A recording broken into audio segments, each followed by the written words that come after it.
Well, starting 10 a.m., the counting of votes for BMC, India's richest and most influential civic body, begins across 23 counting centres in Mumbai with tight security, CCTV coverage and over 2,000 election personnel deployed to ensure a smooth and transparent tally.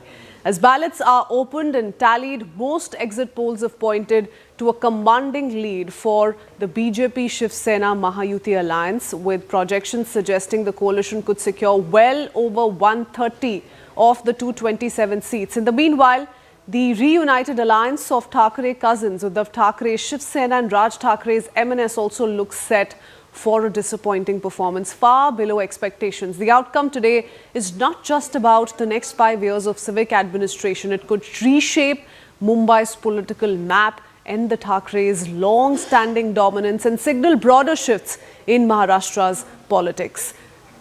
I want to quickly go across to my colleagues joining us on the broadcast. Mayuresh and Yesha are with us this morning. First up, Yesha, if I could quickly come to you for a greater understanding on how this is playing out. The exit polls have given the BJP-led Mahayuti multiple reasons to already get started with celebrations. Are we looking at that mood in the BJP camp? What's really ongoing? You know, it's the last few minutes before counting of votes officially begins.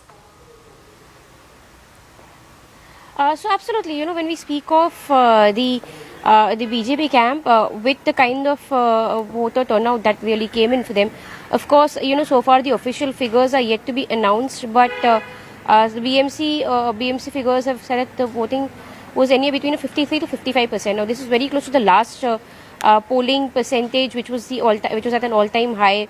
But apart from that, Mumbai's voting has always been below 50%. But you know, so far the exit polls have already said that it's a clean sweep for BJP. Clearly, this comes in as we've seen that in the Nagar Panchayat and the Nagar Parishad elections as well. It was the BJP which in fact had the last call, and which is where now with this BMC, clearly this was the last election that the BJP would have really wanted to win. Of course, you know, there are many more elections to come, but clearly after the Vidhan Sabha elections, all eyes were clearly on BMC, because for last 25 years BMC has had a Shiv Sena mayor. So when we spoke of the chief minister, deputy chief minister, all of them said that it would be the BJP who would want to have the mayor this time, and that's where the call from the chief minister of having a Hindu Marathi mayor. Of course, you know, so far when it was the Shiv Sena which was holding power over BMC, the BJP was in alliance with them. But here, the way numbers are predicting, it would be a clear, clean sweep, similar to the Vidhan Sabha to the Vidhan Sabha polls, that took place just around a year and a half back, because clearly then as well, with the kind of majority that the BJP had gotten, of course, they had alliance partners, but not really need the alliance partners as well to form their own government. Here, clearly, when it comes to celebrations, of course, we have to wait for a couple of hours more until the celebrations can really begin, because these are the exit poll numbers. Of course, the BJP camp seems to be confident already about the fact that they would be getting that kind of a majority, clearly, because of the 227 wards, BJP would need at least 104 by themselves or with alliance to have their mayor in place. With the kind of seat distribution that really took place, it was quite evident, because BJP had more number of seats as compared to the Eknath Shinde's Shiv Sena. So clearly there it was an elder brother approach that was really adopted, so as to understand that the person who has the maximum number of seats would clearly be the one calling shots in the alliance. So here clearly, of course, if the numbers are to be believed, the vision or the promises that the chief minister had in fact spoken about, the fact that there will be a Hindu Marathi mayor would soon be reality on the front of BJP. But for a couple of hours more, because the voting only the counting only starts at 10 a.m. Following the early trends, or a proper indication would only be reached post noon, is where we'll have to wait for the celebrations to really begin. So we may have to wait until 12 p.m. or 1 p.m. for a clearer picture. Mayuresh, if I can quickly come to you. The 2024 Lok Sabha elections really changed the political math in Maharashtra, is why we saw the decisions that were taken by Thackeray brothers in reuniting, fighting the BMC polls together. So these were strong indications. But Has that sentiment or that confidence that MNS and Sena UBT entered the BMC election scape with, has that sort of diminished after the exit poll results? What's the sense that you're getting? Till now, both the brothers or the parties of both the brothers are confident that the exit poll numbers may turn false or they may not turn true. So that's the confidence they are having. But yes, it was a very big decision for both the parties to come together, to bury their 20 years hatred, to bury their differences of 20 or more than 20 years and come back together. But if you see that in this election, both the brothers have put emotional as well as factual position. Raj Thackeray, who made these presentations in his speeches, and especially at the Shivaji Park Stadium, where he gave a speech, in that he made that presentation and he showed that who is controlling Mumbai, who is ruining Mumbai, whereas Uddhav Thackeray was seen making emotional appeal. Both the brothers basically did try their level best to show that it's not two leaders who have come together or two parties come together. Both portrayed that the families of both the leaders have come together again. So they portrayed that entire Thackeray clan is together. When we talk about the Shiv Sena, it is always Eknath Shinde says that he has got the party name and he has got the symbol. But both the brothers in this election tried to show that they are the Thackerays. When we talk about the Thackerays, both the Thackerays are together. So certainly it was a very challenging election, not only for the Thackerays but also for Eknath Shinde and but also for Devendra Fadnavis, because as we were discussing in morning that not a single leader from the center BJP had come here, because BJP state leadership says that it was their strategy to give more chance or to give more emphasis on the local leadership and on the basis of the local leadership with this election. Okay, Yasha Mayuri, stay on with us. Since we're relying so heavily on the exit poll results, and really that is shaping the mood on ground in both the camps, in Mahayuti and also MNS Sena combined, let's talk about what really has transpired the last few hours. Most exit polls have predicted a clean sweep for the Mahayuti, ending the 25-year supremacy of the Thackerays. And some of these figures we've pulled out for you. What really is happening in the BMC elections as per exit polls. Let's take you through some of these numbers. JVC forecast 138 wards for Mahayuti, 59 wards for Shiv Sena, which is Sena UBT and MNS Alliance. The Congress, which stitched a last-minute tie-up with Prakash Ambedkar's Vanchit Bahujan Aghadi, is likely to bag 12 to 16 seats at best. Axis My India, let's talk about those figures. Exit poll predicts 131 or anywhere between 131 and 151 seats for BJP. Sena combined gave UBT Sena and MNS 58 to 68 seats, so the story no different here. Congress Alliance bagging only 14 and 9 for others, including the AIMIM and the SP. Sakal has also predicted an average of 119 for Mahayuti and 75 for UBT, MNS combined. Again, pretty much same as compared to what the other two have. 20 for the Congress Alliance and 14 for others. Let's talk about Lok Shahi Marathi. They've projected 121 seats for the BJP Sena combined, 71 for Thackeray brothers, 25 for the Congress and 10 for the rest. Let's now take you through the big takeaways. What really are the strong indications then that we need to talk about? No takers for Marathi versus outsider pitch, because that is one poll campaign that all sides heavily relied on. BJP's organizational might deliver first BMC win as per the exit poll results. Matoshri's dominance in civic body with this may come to an end. It's going to be a big blow in that case for the Sena UBT. Thackeray reunion also has had no impact on voters. So the reunion may just not translate into votes in BMC polls, and that's going to be a big setback for the Thackeray brothers. Shiv Sena under Eknath Shinde also weakens the Thackerays, because do remember they're expected to, at least from what the exit polls predict, they have taken away a large chunk of the Thackeray votes. State government sway convince Mumbai voters, because do remember right now the scenario is there's a BJP-led Mahayuti government in power in Maharashtra. That story could repeat itself in BMC, which is going to be a big gain for the BJP-led Mahayuti alliance. Civic urban apathy has forced this change of power, something we've not seen for a long time. In fact, fractured poll fray has also helped the dominant party being the BJP that's leading or at the heart of the Mahayuti alliance. I do want to bring in my colleagues on that note. Mayuresh and Yasha continue to stay on with us. Yasha, if we were to just go by the political pattern that we've been witnessing in Maharashtra over the last few years, every few years there's been a change. There's been a split, there's been a legal battle that has been ongoing on who is the real party. That said, and that in a way has forced the Thackeray brothers to reunite after 20 long years. This is going to be their first poll test together. How is it looking like for them? So here clearly, like you in fact spoke about, the very pitch of Marathi Manus versus Hindutva, for that Marathi Manus is North Indian, has clearly not worked out. When it comes to Mumbai, when we speak of development, Mumbai always speaks about development. Now, when you speak of Thackeray cousins, over the last 1.5 years, we saw that Maharashtra had 3 polls, Lok Sabha, Vidhan Sabha, and now the local body polls. But what's important is that though the Lok Sabha figures worked out in the favor of Mahavikas Aghadi, that was not so the case with the Vidhan Sabha elections. Now here, what was important is that we saw that ever since Vidhan Sabha elections, the BJP was on a momentum. Clearly, we saw that being played out again in the Nagar Parishad and the Nagar Panchayat election.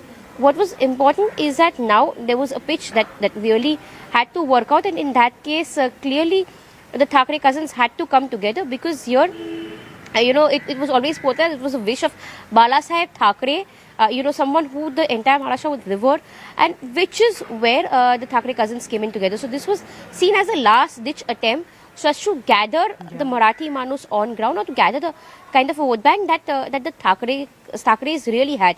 Because when we speak of the Vidhan Sabha elections, it was after the polling, after the results were out, it was clearly evident that the Marathi vote was swaying in the favor of Eknath Shinde.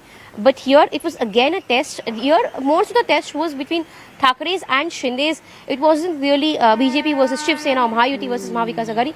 The test was particularly to understand who really held that ground in Mumbai, whether it was Thackeray's or whether it was Shinde's.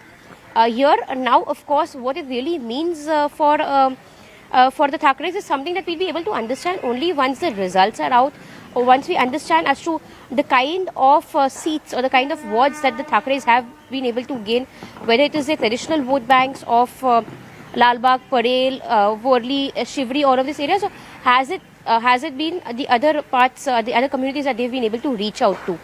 So which is where now when it comes to the Thackeray's, it is a test to understand if they've been able to reach out to people on that Marathi Asmita, Marathi pride chord, or is it the vote bank of the Vidhan Sabha? Because clearly Vidhan Sabha elections had showed that the minorities had started supporting the Shiv Sena of UBT, but that was more so because they were in alliance with the Mahavikas Aghadi, Congress votes, which were also working in their favor.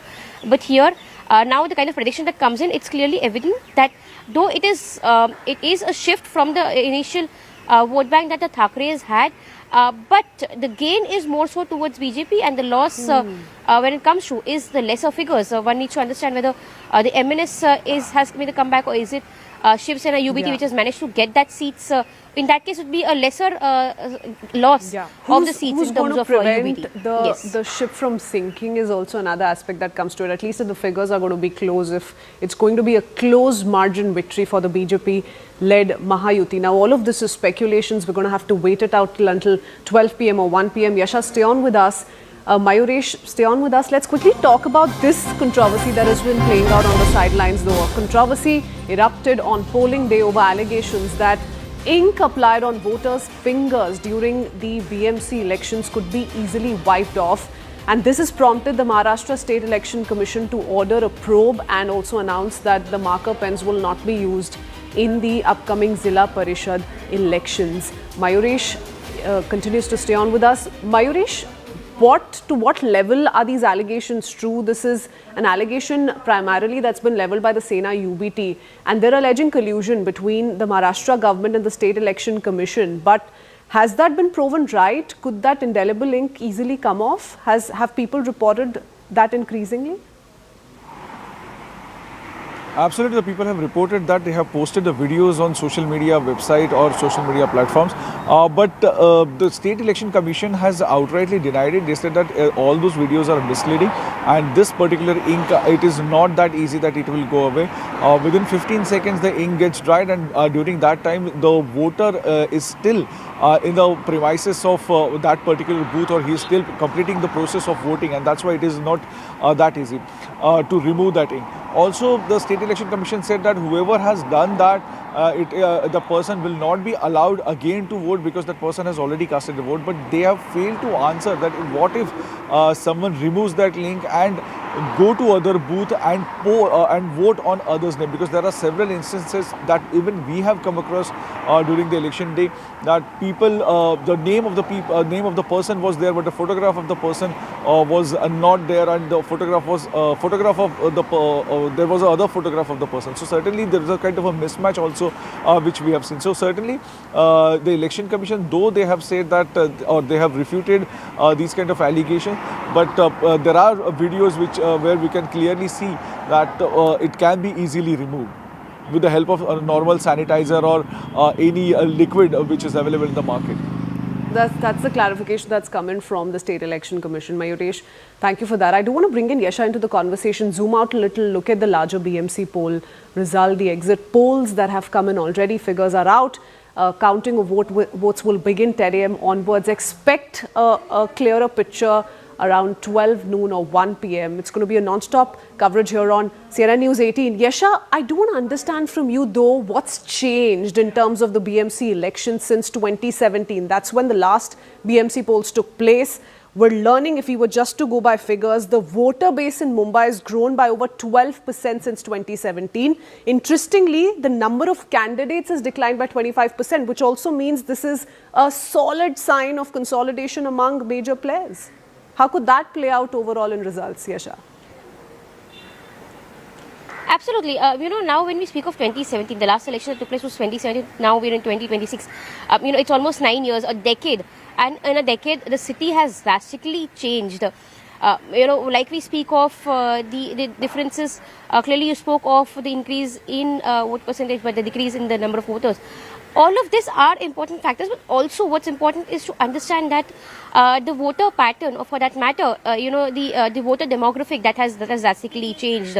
All this while, of course, we saw the calls of Marathi. But also important to understand is that in the last 10 years, the whole political situation, the political dynamics in the state also changed, and particularly so a lot of issues pertaining to the regional politics that also started playing in the state. In fact, in the last 1.5 years itself, you see the whole issue of Marathi versus Hindi playing out. So all of these were quite a crucial factor to understand and define the BMC polls. Because what's important to understand at this very point is that not only demographic but issues that people would really want, from the corporate also took a drastic turn in the last 1 decade. AQI was not an issue in the 2017 election. It is an issue now. When you speak of commute, today, we saw how the manifestos of all the political parties, they were promising a better commute. We saw the manifesto of Mahayuti, which said there are only 5,000 BST buses of, which is where they'll increase the capacity to 10,000 to 12,000 buses. Commute had become a big problem. All of these were crucial issues. Mumbai saw drastic development in the last couple of years. A lot of big infra projects that came up, right from Atal Setu to Coastal Road, to the metro itself. But all of this also had its own questions to be asked. While we, question that in the last 25 years there have been issues, right from potholes to flooding in Mumbai. In the last 4 years itself, also when there was an administrative rule, none of that really seemed to change. And more so, we saw even people from South Mumbai who really did not put question of a flooding or something had also started reporting on these things. So all of these were crucial factors that people would think of before casting their vote. Now here it was more about who had made the promise and who they really believe would deliver. So here now what's important to note is that with the change in dynamics of the political parties in themselves, last election when it took place, it was simply an undivided Shiv Sena with BJP, which was contesting that election. They were in alliance, but of course, with the Sena, according to shots in BMC, always, despite being short of 2 seats, they had their mayor there. Now, the equation seems to have changed in a way that there are 2 Shiv Senas, there are 2 NCPs.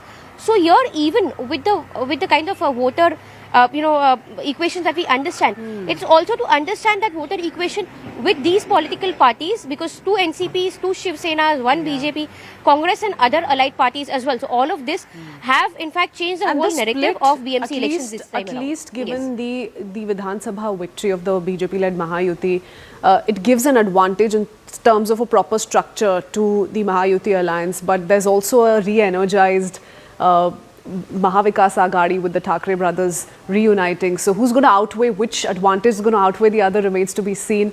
Counting of vote begins at 10 a.m. It's a non-stop rolling coverage here on CNN News 18. We'll be right back after a very short break. Keep watching.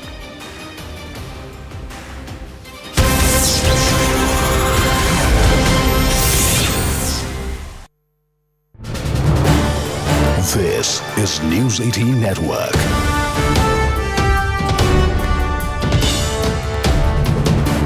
India's largest news network. Hello, and a very warm welcome. Good morning. Thanks for tuning into CNN News 18. I'm Kritsween Wala. You're watching the news at 7 a.m. First up, let's talk about the big story we're tracking from Maharashtra. The BMC election has concluded. Most exit polls indicate a strong lead for BJP Shiv Sena Mahayuti alliance. The Thackeray cousins, who joined forces on the issue of Marathi pride and protecting the Marathi community, seem to be facing a setback, at least if we were to go by the exit polls. If these results hold, it could mark a significant shift in the city's politics, potentially ending Thackeray's 25-year dominance at the local level. The counting will begin today at 10 a.m. First up, we play out top reactions that have come in so far.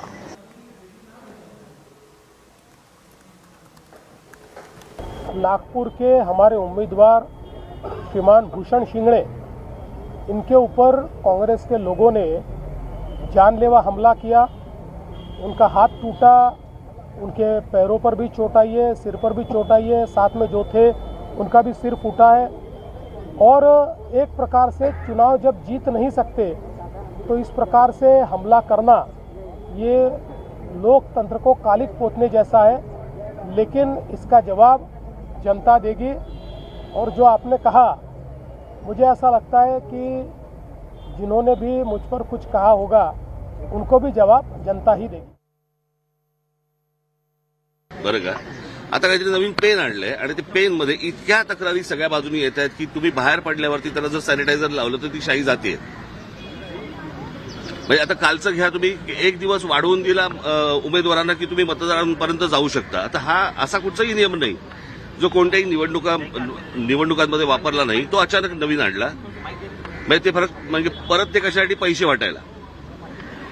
म्हणजे संपूर्ण प्रशासन हे सत्तेसाठी कामाला लागलेलं आहे। आम्ही आमच्या परीने जे काही करायचंय ते करतोच आहोत, बरं का, परंतु ही काही चांगली लोकशाहीची लक्षणं नाहीत।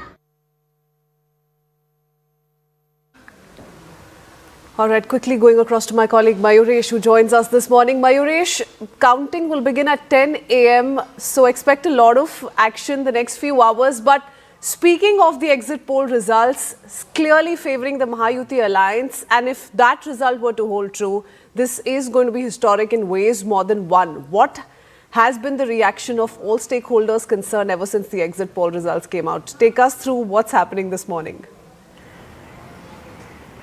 Absolutely, the Mahayuti is very much confident with the way exit poll results have come up, and it clearly shows that the Mahayuti is getting a clear mandate and they will be establishing their mayor. It's only the fact remains that who will be the mayor. But if we talk about the Mahavikas Aghadi, or to be precise, if we talk about the Thackeray brothers, they are still hopeful that the results of exit polls may turn, and they have not counted the undercurrent which is still there. Or which was still there within the Marathi voters. So they are still counting that the undercurrent will play a really big role, and this exit poll may turn false, or the result may turn false. Mayuresh, the one big factor this civic election has been, of course, the unity, the reuniting of the Thackeray brothers. And despite that, if they were not to yield positive results in their favour, how could that play out on the future of this reunion? So exactly, I had asked this question to Uddhav Thackeray during our interview or during our interaction with him. That time he said that we have not come only for elections, we have come to stay together, because both of us are of this opinion that somewhere the BJP is a threat to Mumbai and Maharashtra. So election doesn't matter to us, we are here to stay long. But will they stay long? That is a big question, because as we all know that the results of exit polls are clearly showing that both the brothers are not getting those many seats. They are getting restricted somewhere between 60 to 70 seats, which is individually is a good score.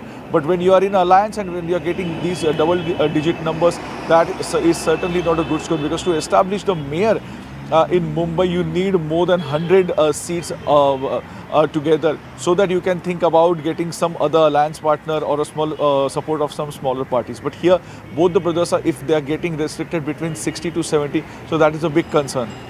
Okay. Mayuri, stay on with us. I do want to go across to Yesha Kotak, who joins us with more. Yesha, that's as far as the Thackeray brothers are concerned. Tell us about what's happening in the BJP's camp. This could be BJP's big moment if the exit poll results are to be believed. Have celebrations begun already? What's been the mood like since late last evening? So when we speak of, the numbers, they're clearly working in the favor of BJP. It was in fact predicted last evening when it then started coming in, it was quite obvious that after 25 years, the BMC would finally see a mayor from a different party, because clearly, though it was Shiv Sena mayor for the last 25 years, BJP was, as an alliance partner along with them, but clearly did not have their mayor. Now, with BJP coming in, as the exit polls predict that it will be BJP which will have a clean sweep over BMC. This, in fact, would come in not really as a surprise for several BJP members. Of course, the celebrations when we speak of BJP, if it's any kind of an election and, they bagged the election, there's clearly grand celebrations that really takes place. But of course, for the next couple of hours, because counting means only at 10 is where we have to wait and watch, and only, post afternoon is where we actually understand the trends, because here, with 227 wards, each wards are varied. So which is where to get an exact number, it might take an afternoon or an evening, because that would not really be clear. But, with the Nagar Panchayat and the Nagar Parishad elections that took place last month, the party was quite confident. They seemed quite confident. In fact, when we speak of the Samna editorial as well, that was criticizing.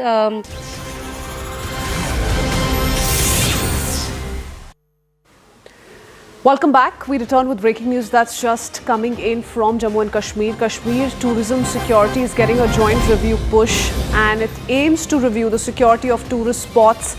The discussions are being held on the prevailing security scenario, with special emphasis on safety and security of tourist destinations. So this is the latest coming in joint security review meeting, focusing on the safety of tourist destinations in Central Kashmir range. I do want to go across to Ishan Mani, who joins us with more details.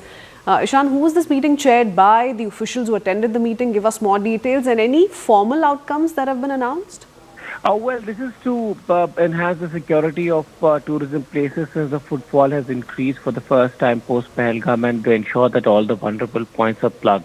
And that's why these, tourism security reviews are being held in different parts and different zones of Kashmir to ensure that there is a security of tourists at these places, and the discussions are generally being held on the prevailing security scenario with focus basically on the safety and security of tourists. And just yesterday, there was a security drill that was held in Gulmarg, a famous tourist resort in winter, and the security forces performed the drills like, of any hostage situation, of any medical emergency, or any weather-related calamity, that can happen in these places. And that's why security forces jointly, including CRPF, the J&K police, and the Indian Army, are coordinating, carrying out bomb disposal exercises and other security-related drills, so that things can be easy and there will be no harm to anybody who's coming to Kashmir. This has been the learning that has been drawn post-Pahalgam, and the measures are aimed to basically also build the confidence among tourists and to ensure the safe and secure environment is given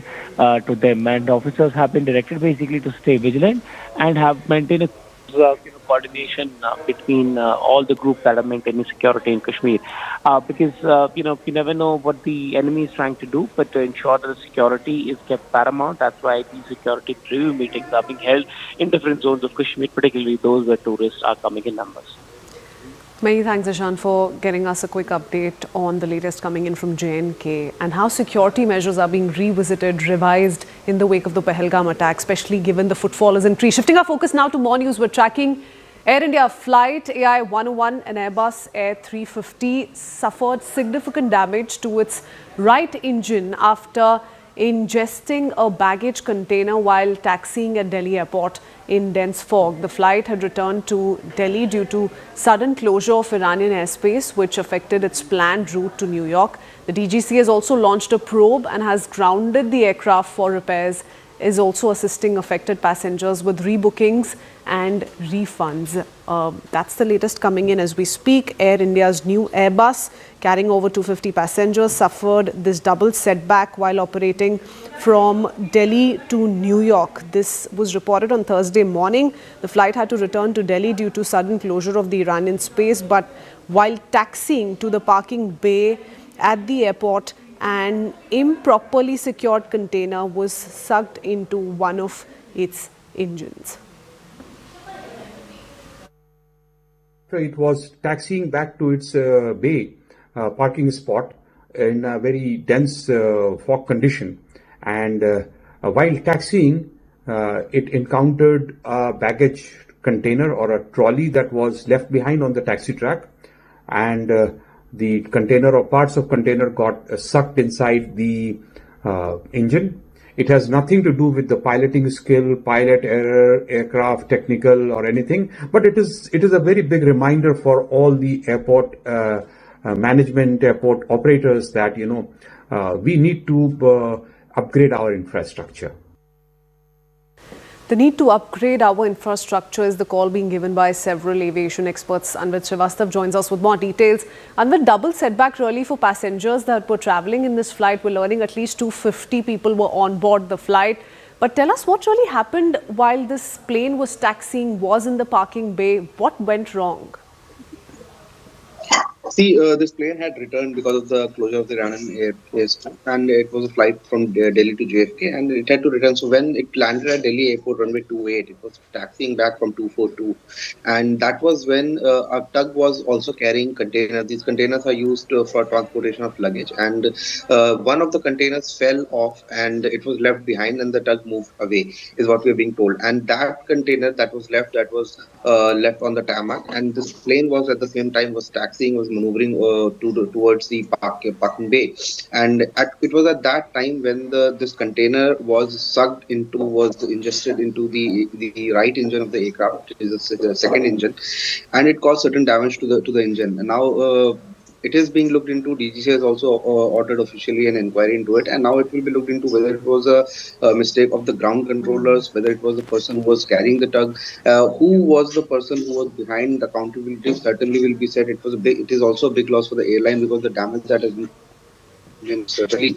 not only the monetary. Yes, as per protocol, the SI is supposed to be sanitized, supposed to be secured. What really allowed this, especially in critical, dense fog conditions? That's going to be found out through investigations going forward. Thank you, Anvit, for joining us with that update. Shifting our focus now to the other story that we're hearing of from the national capital on how there's no end to the chaos at the India Open Badminton Championship after complaints over pollution, subpar training facilities and even monkeys inside the stadium. The latest disruption comes from bird droppings.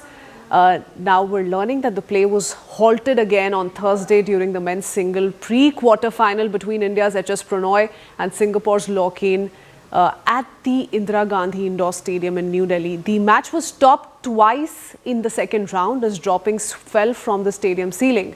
And amid the outrage, now the Badminton Association of India has offered a bizarre explanation suggesting the monkeys may have entered simply because the door was left open. Those are the kind of reactions coming in, but this is increasingly problematic and bringing bad reputation to how some of these top events are being held in the national capital at the Indira Gandhi Indoor Stadium. Let's play out reactions that we picked up first up. मैं ये तो नहीं बोलूँगा कि हर country में सब कुछ 100% perfect होता है. हमारे यहाँ अभी इस लास्ट ईयर इतनी नहीं थी, लेकिन इस बार ठंड ज़्यादा है. ये हमारे प्लेयर्स के कंप्लेंट हमारे पास इससे रिलेटेड आई है. आज हमने हर जगह हीटर्स लगवा दिया है. वार्म अप एरिया में, मार्शलिंग एरिया में, प्लेयर्स लाउंज में हमने हीटर लगवा दिया है और प्लेयर्स कंफर्टेबल है. जहाँ तक FOP की बात है, फील्ड ऑफ प्ले की बात है, जहाँ पे प्लेयर्स खेल रहे हैं, देखिए मैं भी प्लेयर रहा हूँ, मैं कोच रहा हूँ. प्लेयर्स के लिए जो सबसे ज़रूरी चीज़ होती है accommodation, transportation and field of play. इस तीनों को लेके किसी ने कंप्लेंट नहीं किया है.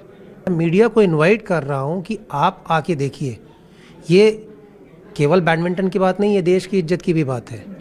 तो और दूसरा, इसको कुछ लोग मुझसे बात कर रहे हैं, इसको पॉलिटिकल इशू भी बनाया जा रहा है. ये खेल इसमें कहाँ से आ गया? ये स्पोर्ट्स को स्पोर्ट्स रहने दीजिए. कि हमारे देश के लोग हमें क्रिटिसाइज़ कर रहे हैं, जबकि उन्हें फैक्ट पता ही नहीं है. हर कंट्री के, China, Malaysia, Indonesia, France, Japan, Korea, हर जगह के प्लेयर्स आए हैं. डेनिस प्लेयर्स को जहाँ, और वो ठंड की शिकायत कैसे कर सकते हैं? डेनमार्क का मैक्सिमम टेम्परेचर 15-16 डिग्री रहता है. वो अगर आज ठंड की शिकायत करेंगे तो हम, अगर इंडियन प्लेयर्स, आज चिराग से मेरी बात हुई तो बोला सर प्लेयर्स तो जब हम कभी जाते हैं मलेशिया या इंडोनेशिया जाते हैं बहुत गर्म होता है, तो वो है वेदर, हमको तो उसमें एडजस्ट करना ही है. Anshul Singh joins us with more details. Anshul, already the first big blow came in when world number 3 shuttler had spoken of how he withdrew playing in the India Open given the air pollution levels in the national capital, and how this was not the right time to play a tournament like this in New Delhi. And ever since, there's been a series of setbacks. Tell us a little bit about these pigeon droppings, the clarification that BI has offered, because this game had to be halted twice, not once. Well, yes, this entire tournament has become a massive embarrassment for the Badminton Federation of India. The world number 3 had initially said that he won't be able to play out here in the national capital due to the reasons of pollution, and definitely he can't be blamed for taking this decision. The AQI out here in the national capital, though, has slightly improved over the last few days, but it is still way above the safety level. In fact, it has remained in the poor to very poor category itself, from which was at least in severe category till last month. So yes, the AQI has improved, but still it is in the very poor category, and a player cannot be blamed for not choosing to play out here in the national capital because of health reasons. Apart from that, the facilities that have been provided, these facilities have also become a massive headache for the Badminton Federation of India. As we just heard, that heaters have been provided now after complaints that have come in from players as to how the playing conditions are not adequate enough. It would have been very easy for the federation to actually go ahead and make sure that at least these basic facilities are provided to the players. Apart from that, the condition in which the entire field of play or the playing area is, that is also something that is very embarrassing. Just a few days ago, we heard complaints from the Danish players as to how there were birds that were inside. Now, yesterday, there was a monkey that was spotted as well inside the stadium at the location where the practice arenas were. So this actually puts a very bad name for India. Now, just imagine if such facilities are given to players of international repute. What kind of facilities would and shockingly, this should be a wake-up call, Anshul, because the World Championship is slated to take place later this year, and if the conditions were to remain as is, then that situation may not turn in favor of India. Let's see how this plays out, and what really does the BI do to damage control whatever has been said so far by international athletes. Thank you for joining us with that update. Shifting our focus now to more news that's come in. Violence broke out in Murshidabad and North Dinajpur districts of West Bengal during the special intensive revision of electoral rolls, or the SIR exercise. Protesters vandalized government offices and also blocked highways. In Farakka in Murshidabad, a mob targeted the BDO office, disrupting SIR hearings. 2 people were arrested and an FIR has also been registered. Now, the unrest spread to Chakulia in North Dinajpur, where protesters blocked a state highway and also vandalized the BDO office, causing an estimated 20 lakh rupees in damage. Several police personnel were injured and FIR was also filed. The Election Commission has directed authorities to identify and arrest those responsible. In the meanwhile, the BJP has accused the Trinamool Congress of inciting violence to undermine the SIR process. In the meanwhile, the TMC has defended the vandalism and maintains that the protesters are responding to alleged harassment and bias against the minority voters. Kamalika gets us more details through these reactions, and here's a ground report filed by her. Take a look. आपका ये जो comment है ये itself थोड़ा communal है Ram communal किया है तो कम्युनियल तो किया है और कम्युनियल काम करता है वो आपका जो खसरा वोटर जो निकला है उसमें निकलने का बाद प्राय 79,000 आदमी को हियरिंग बुला रहा है उसमें से 75,000 आदमी 75,000 आदमी मोहम्मदन है जिस बूथ में आपको 1100 वोट है 1100-1200 वोट है 1000 वोट है 50% से ज्यादा आदमी को बुला रहा है तो खसरा वोटर कैसे निकल गए पर उसके बाद में लोग भड़क उठे और मतलब तोड़फोड़ हुआ नहीं हम आदमी को समझा रहे थे हम भी जानते हैं कि ये प्रॉपर्टी सरकारी प्रॉपर्टी आम आदमी का प्रॉपर्टी है हम संभाल रहे थे एक दो आदमी ऐसी कुर्सी फुर्सी मन के चलिए कि ऐसा किया है बाकी तो सब आज स्मूथली काम हो रहा है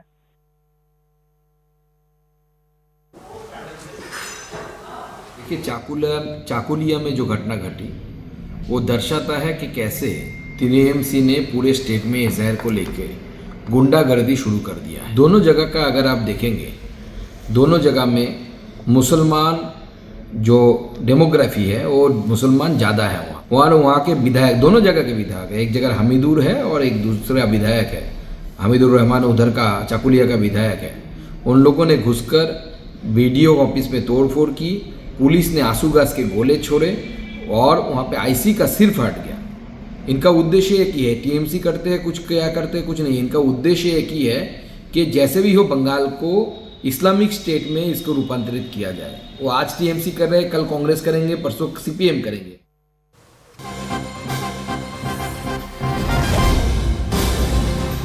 And in related news, we're learning in a breaking news update that after the attack on the BDO offices, Trinamool Congress has defended the violence. Top party leader Kunal Ghosh says people are being harassed by the commission excessively. In some places, he says people's irritation has led to these incidents. Listen in.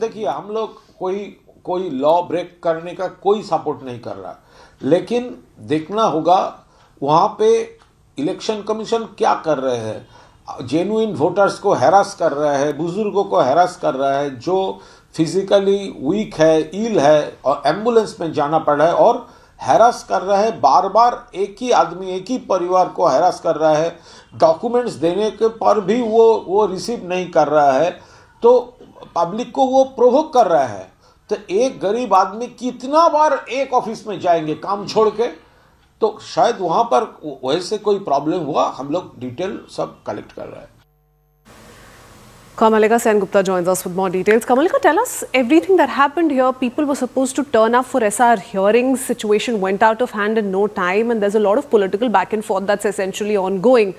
But what really led to situation spiraling out of control? You see a section of people out there, they're saying that large number of people have been called for hearing and their allegation was that it is not once, number of times they were called for hearing. That one section of people are saying. Other section of people, but the fact is there are two incidents. One Farakka and one Chakulia.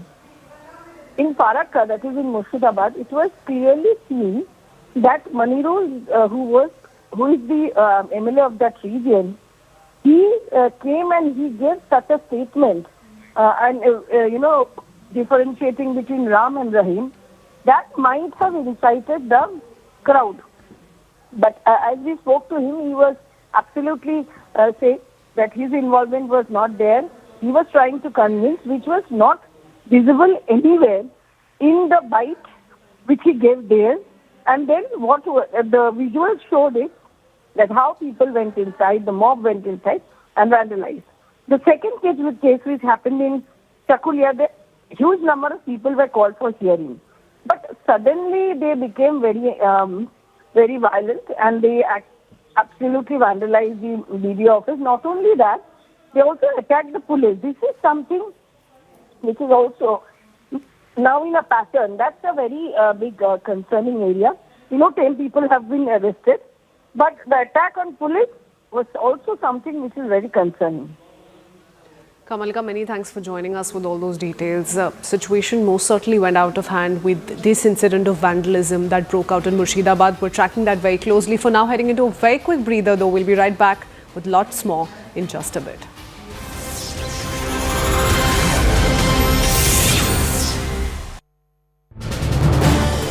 This is News 18 Network.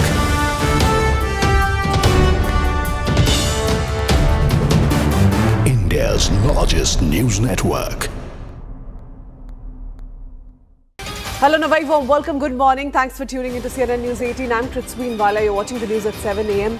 First up, let's talk about the big story we're tracking from Maharashtra. The BMC election has concluded. Most exit polls indicate a strong lead for BJP Shiv Sena Mahayuti alliance. The Thackeray cousins, who joined forces on the issue of Marathi pride and protecting the Marathi community, seem to be facing a setback, at least if we were to go by the exit polls. If these results hold, it could mark a significant shift in the city's politics, potentially ending Thackeray's 25-year dominance at the local level. The counting will begin today at 10 a.m. First up, we play out top reactions that have come in so far.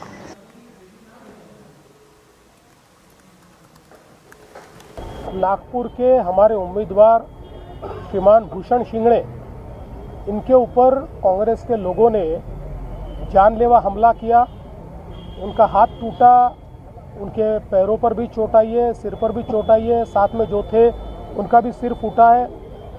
और एक प्रकार से चुनाव जब जीत नहीं सकते तो इस प्रकार से हमला करना ये लोकतंत्र को कालिक पोतने जैसा है। लेकिन इसका जवाब जनता देगी। और जो आपने कहा, मुझे ऐसा लगता है कि जिन्होंने भी मुझ पर कुछ कहा होगा उनको भी जवाब जनता ही देगी। बरं का, आता काहीतरी नवीन पेन आणलंय आणि ते पेन मध्ये इतक्या तक्रारी सगळ्या बाजूनी येत आहेत की तुम्ही बाहेर पडल्यावरती त्याला जर सॅनिटायझर लावलं तर ती शाई जाते।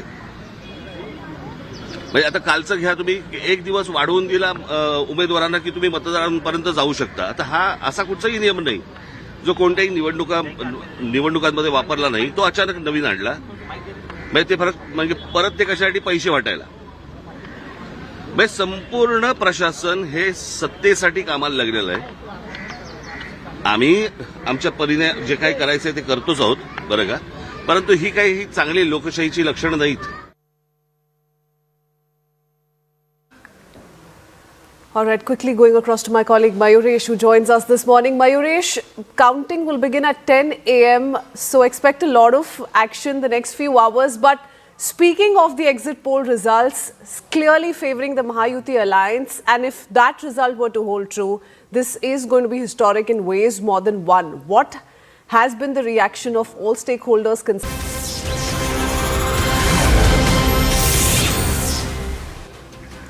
Welcome back. US President Donald Trump has accepted the Nobel Medal from Venezuelan opposition leader Maria Corina Machado. The Venezuelan opposition leader gave her Nobel Peace Prize medal to US President Donald Trump on Thursday, and this during a White House interaction. She is trying to gain some influence over how the president shapes the South American country's political future. But I do want to bring in Siddhant Mishra into the conversation. Can this be seen as a big gamble by Machado? Because earlier, President Trump, remember, did not side with her when she was pushing for regime change and she was looking at ousting the Venezuelan leadership. So is this a move to clearly appease President Donald Trump? Siddhant, how is this being viewed? Well, there are many aspects to it. One could mean that Mario Machado is seen as close to the Democratic Party in the United States. In fact, this entire Venezuela issue has been going on from last three administrations in US, President Trump, then President Biden, and now again President Trump. So the perception is that she's close to the Democrats, not to the Republicans. So when President Trump captured President Maduro and he was taken to the United States. There was a vacuum in Venezuela. And in fact, Mario Machado immediately supported the action of the US government. And in fact, at that time also, she projected herself as the next leader of Venezuela, maybe after the democratic transition, but next leader of Venezuela. But you know, there were on 2 or 3 occasions, President Trump made it very clear that she's a good lady, but never shown full confidence on her. Now, this is the first time that she is meeting President Trump, and she has dedicated her Nobel Peace Prize to President Trump. In fact, presented a Nobel Peace Prize to President Trump, and President Trump called it a wonderful gesture. So definitely, Machado must be looking at a possibility of increasing her closeness with the current Trump regime. Perhaps given the developments in Venezuela, Rodriguez is the interim president. There is instability still in the country, and she is definitely eyeing for a political inning in Venezuela, and perhaps that. And what appears to be the strategy, or how do we look at the acceptance on President Donald Trump's part? Now, whether that's right goes beyond symbolism. That's one. But earlier, he had very categorically, Siddhant, spoken of how Machado cannot clearly take over the mandates of power in Venezuela, given that neither does she have the political will, nor does she have a significant following. So she clearly was dismissed or snubbed by President Donald Trump earlier on. Well, that's right, Kritswin. So that's what I'm explaining, that now this is in a way Machado trying to please President Trump by presenting her Nobel Peace Prize to him. In fact, President Trump also calling it a wonderful gesture, because as I said, that there is still some level of instability in Venezuela. Interim authorities are running the government. Rodriguez is the interim president. She may be seen taking over the Americans, the Trump administration. But the fact is that you need more political players, more people in Venezuela. Perhaps if tomorrow country heads towards the democratic transition. So there where Mario Machado must be looking for an opportunity for her, and for that she needs blessings of President Trump, and she knows it very well, because till now, as you rightly said, not once President Trump has fully backed her return to Venezuela, or she could be the next leader of Venezuela. So very, very significant meeting taking place, and in fact, as I said, that this meeting was all about pleasing President Trump, so that he backs and pleasing him to the extent that she politically. said that we can count on President Donald Trump. So those were the kind of specific comments that came in from her. Thank you so much, Siddhant, for breaking down that story for us. We head into a very quick break. On the other side, we return with our non-stop coverage straight from Mumbai, where BMC elections, remember, are going to change the political story. Counting of votes set to begin at 10 a.m. We'll be right back, live from Mumbai.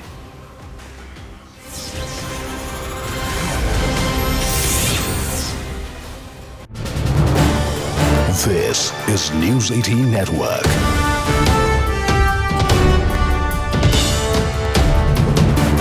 India's largest news network. Hello, Navai, warm welcome. Good morning. Thanks for tuning into CNN News 18. I'm Kritsween Wala. You're watching the news at 7 a.m.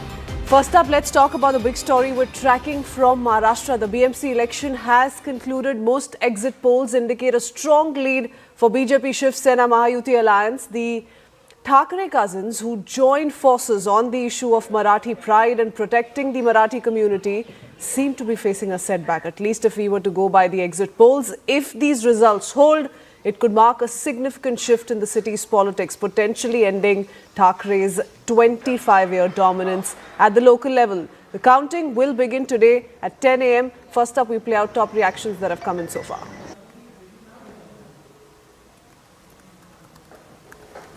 Nagpur के हमारे उम्मीदवार श्रीमान भूषण शिंगड़े, इनके ऊपर कांग्रेस के लोगों ने जानलेवा हमला किया। उनका हाथ टूटा, उनके पैरों पर भी चोट आई है, सिर पर भी चोट आई है, साथ में जो थे उनका भी सिर फूटा है। और एक प्रकार से चुनाव जब जीत नहीं सकते तो इस प्रकार से हमला करना ये लोकतंत्र को कालिक पोतने जैसा है। लेकिन इसका जवाब जनता देगी। और जो आपने कहा, मुझे ऐसा लगता है कि जिन्होंने भी मुझ पर कुछ कहा होगा उनको भी जवाब जनता ही देगी। बरं का, आता काहीतरी नवीन पेन आणलंय आणि ते पेन मध्ये इतक्या तक्रारी सगळ्या बाजूनी येत आहेत की तुम्ही बाहेर पडल्यावरती त्याला जर सॅनिटायझर लावलं तर ती शाई जाते। म्हणजे आता कालचं घ्या, तुम्ही एक दिवस वाढवून दिला उमेदवारांना की तुम्ही मतदारांपर्यंत जाऊ शकता। आता हा असा कुठचाही नियम नाही जो कोणत्याही निवडणुकांमध्ये वापरला नाही, तो अचानक नवीन आणला। म्हणजे ते फरक म्हणजे परत ते कशासाठी पैसे वाटायला। म्हणजे संपूर्ण प्रशासन हे सत्तेसाठी कामाला लागलेलं आहे। आम्ही आमच्या परीने जे काही करायचंय ते करतोच आहोत, बरं का, परंतु ही काही चांगली लोकशाहीची लक्षणं नाहीत।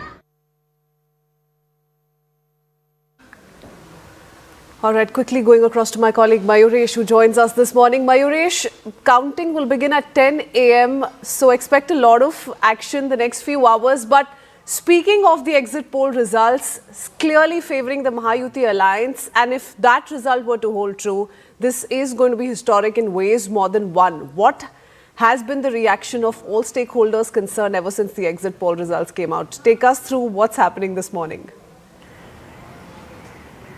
Absolutely, the Mahayuti is very much confident with the way exit poll results have come up, and it clearly shows that the Mahayuti is getting a clear mandate and they will be establishing their mayor. It's only the fact remains that who will be the mayor. But if we talk about the Mahavikas Aghadi, or to be precise, if we talk about the Thackeray brothers, they are still hopeful that the results of exit polls may turn, and they have not counted the undercurrent which is still there, or which was still there within the...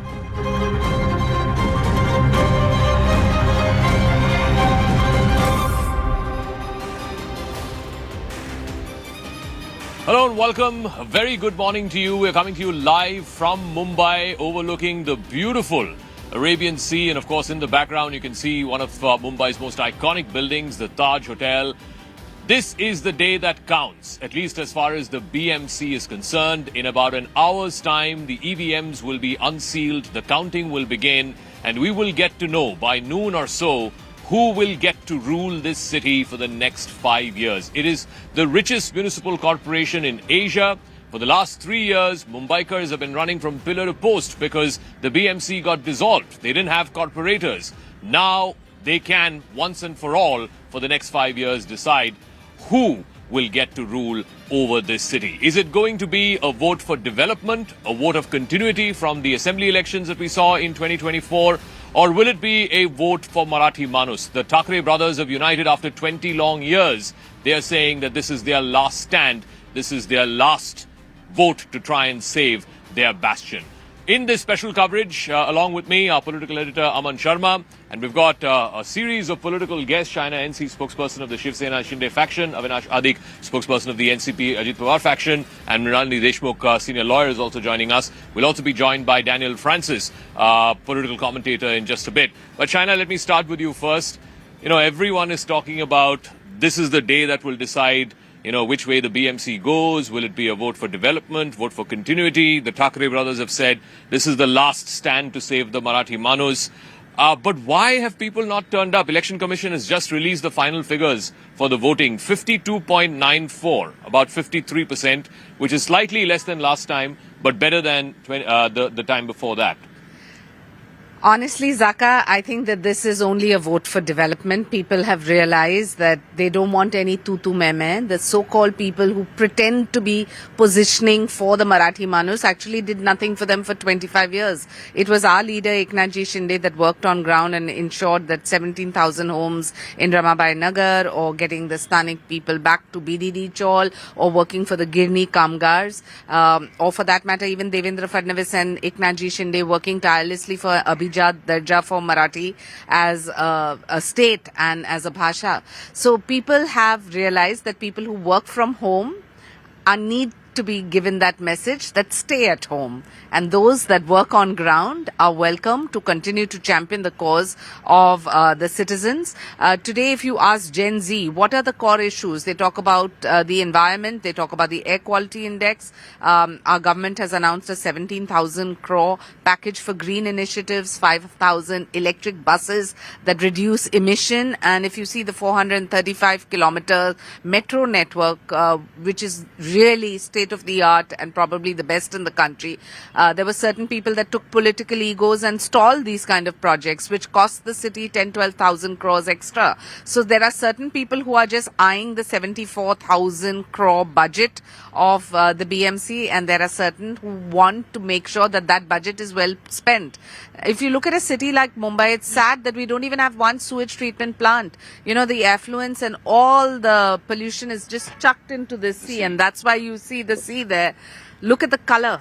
So these are the issues on which people have voted, and we thank them that they have given our leader Eknathji Shinde and the Shiv Sena so much gratitude as they have done in the Vidhan Sabha or even the Sthanik Swaraj, where we had only 27 mayors. Today we have 53, and that target continues. So all the exit polls, Aman, I want you to weigh in on this. All the exit polls are suggesting it's going to be a comfortable victory for the BJP and the Shiv Sena Shinde faction, the Mahayuti. Is that what you saw on the ground as well in your reporting? Or was this emotional plank of the Thackeray brothers coming together, saving Marathi Manus, did that not cut ice at all? See, Zaka, I think one thing was very clear, that the Thackeray brothers came together because they knew if they don't, the BJP will run away with this election. It was very, very clear. The Vidhan Sabha result, was very much evident at how BJP and the Shiv Sena, along with the NCP, the very formidable combination here in Maharashtra. We saw that in the elections as well. I think the Thackeray brothers coming together after 20 years was a big, major move, because they see it as a battle, of their existence. In a way, if they are not able to win BMC, what will the Thackeray brothers then win? This is, I think, a big question in Mumbai, and that is why we see, when the Marathi Manus appeal which came from Sanjay Raut, from the UBT, that Marathi Manus need to unite. Ek hai to safe hai. They panned the BJP when the BJP made that slogan in the Lok Sabha elections or the assembly elections. But now I think it's a battle, existential battle for the Thackeray's. I would be interested in knowing how much numbers the Thackeray's can actually bring up. There is, all the exit polls are saying that the BJP will get a comfortable majority of the single largest party along with its partners. It will be comfortably winning the BMC. But I think the number which the Thackeray's notch up, is it 60? Is it 80? That would determine really the future also for this alliance. Will this alliance break, or will this alliance go ahead for the 2029 assembly election? Well, the alliances are already sort of breaking, if not broken already. The Congress, of course, is not part of the Aghadi in this BMC election. Mr. Adik's party is not part of the Mahayuti as far as the Bombay municipal elections are concerned. You are, in fact, you've gone back to your Chacha and Batija have shaken hands. As far as I think Pune and Pimpri Chinchwad are concerned. So how does this? How do you explain this to the Maharashtrian people that in the Vidhan Sabha you are one, in the municipal corporation you are against each other? Good morning, Zaka. Good morning to everybody here on the panel. The reason we came together in Pune and Pimpri Chinchwad is already out there. I mean, when the BJP decided not to contest as a Mahayuti, to start with, we decided that all local cell body elections should be contested as the Mahayuti. We are a very much part of the Mahayuti. We are a part of the NDA. But at the local level, when local aspirations take priority over, your state and national alliances, we have to respect the sentiment of the workers. And when the BJP made it very clear that in Pune and Pimpri Chinchwad they would go either alone or they would align with somebody else, but not the NCP, because NCP has a very strong base in Pune as well as Pimpri Chinchwad. So we were left with no other option. And at that point... Why Mumbai? What about Mumbai? Mumbai also you're fighting alone. In Mumbai, the BJP had made it very clear that if Nawab Malikji is part of the campaign, they would not want to join hands with us. And Nawab Malikji is a very senior leader of our party. Somebody who has been targeted, somebody who has been accused of wrongdoing, but nothing has been proven against him. Okay. And as long as nothing is proven against him, he remains our respected leader. He was leading our party and our cadres on the ground. So if the BJP and the Shiva Sena Eknath Shinde faction did not want to align with us for that reason, we decided to go it alone. So, Mrinalini Deshmukh, does this, make sense to the people of Maharashtra? I mean, they are together in coalition. Mr. Ajit Pawar is Deputy Chief Minister. The NCP Ajit Pawar faction is part of the government, but they are fighting against each other locally. See, as a student of law, I learned that politicians make strange bedfellows, and I think this is something which is called a marriage of convenience. This is purely as a citizen and purely as a lawyer that I'm saying. But as a citizen, I think there are a lot of issues that we need to get into. Marathi Manus, whether it is a good thing or bad thing, Maharashtra, Marathi, it's a core part of it. You can't take away the Marathi Manus from Maharashtra, number one. But who is a Marathi Manus? Is it only someone like me who is born in a Marathi family and speaks Marathi? Or every other person who has come and adapted and become a part of Maharashtra and and language is one of them. I completely disagree with, sort of hitting somebody or, hurting someone because you don't speak Marathi. That is not what it is. You have to maintain the ethos, number one. Number two, I'm very, very clear that the civic issues are different from what the national issues or the state issues have to be. You and I, we deal with it even with whether there are roads which are not proper. We talk about environment, as Shaina rightly stated, and we are also talking about hygiene. I think why are we not talking about hygiene? We still have so many trucks, we have so many dumpers which are coming, but we just don't have that sense of hygiene at all. It just can't be at the places where the Mantralaya is there or where these things are there. It has to be at places where there is a lot of population, where people are really struggling with it, which is what is leading to a lot of diseases, which is leading to a lot of health issues. Why were these issues not front and center in a way that it enthused people to come out and vote? I mean, only half the city voted. The rest because none of them assured that. None of them assured that. And lastly, before I conclude, I mean, what as a citizen I want, I do not want divisive politics in Mumbai, at least for that matter. Okay. We all work as a team. Your religion, my religion, your background, your caste does not matter. We all work for a common cause. And I think this every politician should do. Please do not divide Your party is also accused of indulging in divisive politics. Absolutely. Not at all. That Mrinalini made about, potholes and monsoon flooding, AQI. I mean, look at the scene behind us. This is exactly what we have highlighted. We have not, if you look at Eknathji Shinde's entire campaign, 90% has only been a developmental agenda, what we have done and what we propose to do. Those who are dividing, you probably heard at a rally where they use words like lungi, pungi, lasmalai. That does not resonate with the Maharashtrian because the people in Maharashtra have a lot of Sanskriti Sabhita and they understand what they need. And they need the development and infrastructure that we have seen in a city like Mumbai, be it the coastal road, the metro, the Atal Setu, the Trans-Harbour Link. These are only talking points. But what has been done in phase 1, phase 2 of concretization of roads is 400 kilometers, which are absolutely concrete with utility ducts and utility tunnels. That is done, and the timeline that has been set by Devendra Fadnavis and Eknathji Shinde is April 26 to finish 750 kilometers. No one is denying about the big infrastructure projects. Nobody is denying that. I mean, I can see the visible change. But the issues that she raised, potholed roads, garbage dumps. This is exactly what I'm saying. So don't you need to question but this? Were they not in the government for the last 2.5 years? But Ubata I mean, why do you have to be in No. 25 years you've had the Ubata Sena in the municipal corporation. 26 of their contractors went to jail because of the gross corruption. Let me not highlight all that they did, whether it was the Mithi River scam desilting, which was handed out to somebody, or the Khichdi scam, or the during COVID. Do you know things that cost 400 rupees were paid by this Ubata Sena at 6,000 rupees? That is the kind of corruption that needed to be exposed. It has been exposed, and we're very clear. If you want to continue to see a new fintech hub, a finance center, and today with the 4th largest economy in the world, of which Mumbai is such a crucial part, we have to address all these issues. Did you get this sense amongst ordinary Mumbaikars when you were reporting on polling day and in the lead up to polling day that these are the issues that matter to the people, not whether, who's going to save Marathi Manus or who's going to, fight for Asmita and so on? Well, it was very clear, Zaka, that people are more concerned, I think, about getting ease of living in Mumbai. An average Mumbaikar wants to leave his house, come to his office in the shortest possible time. He doesn't want to spend 2 hours, 2.5 hours on the road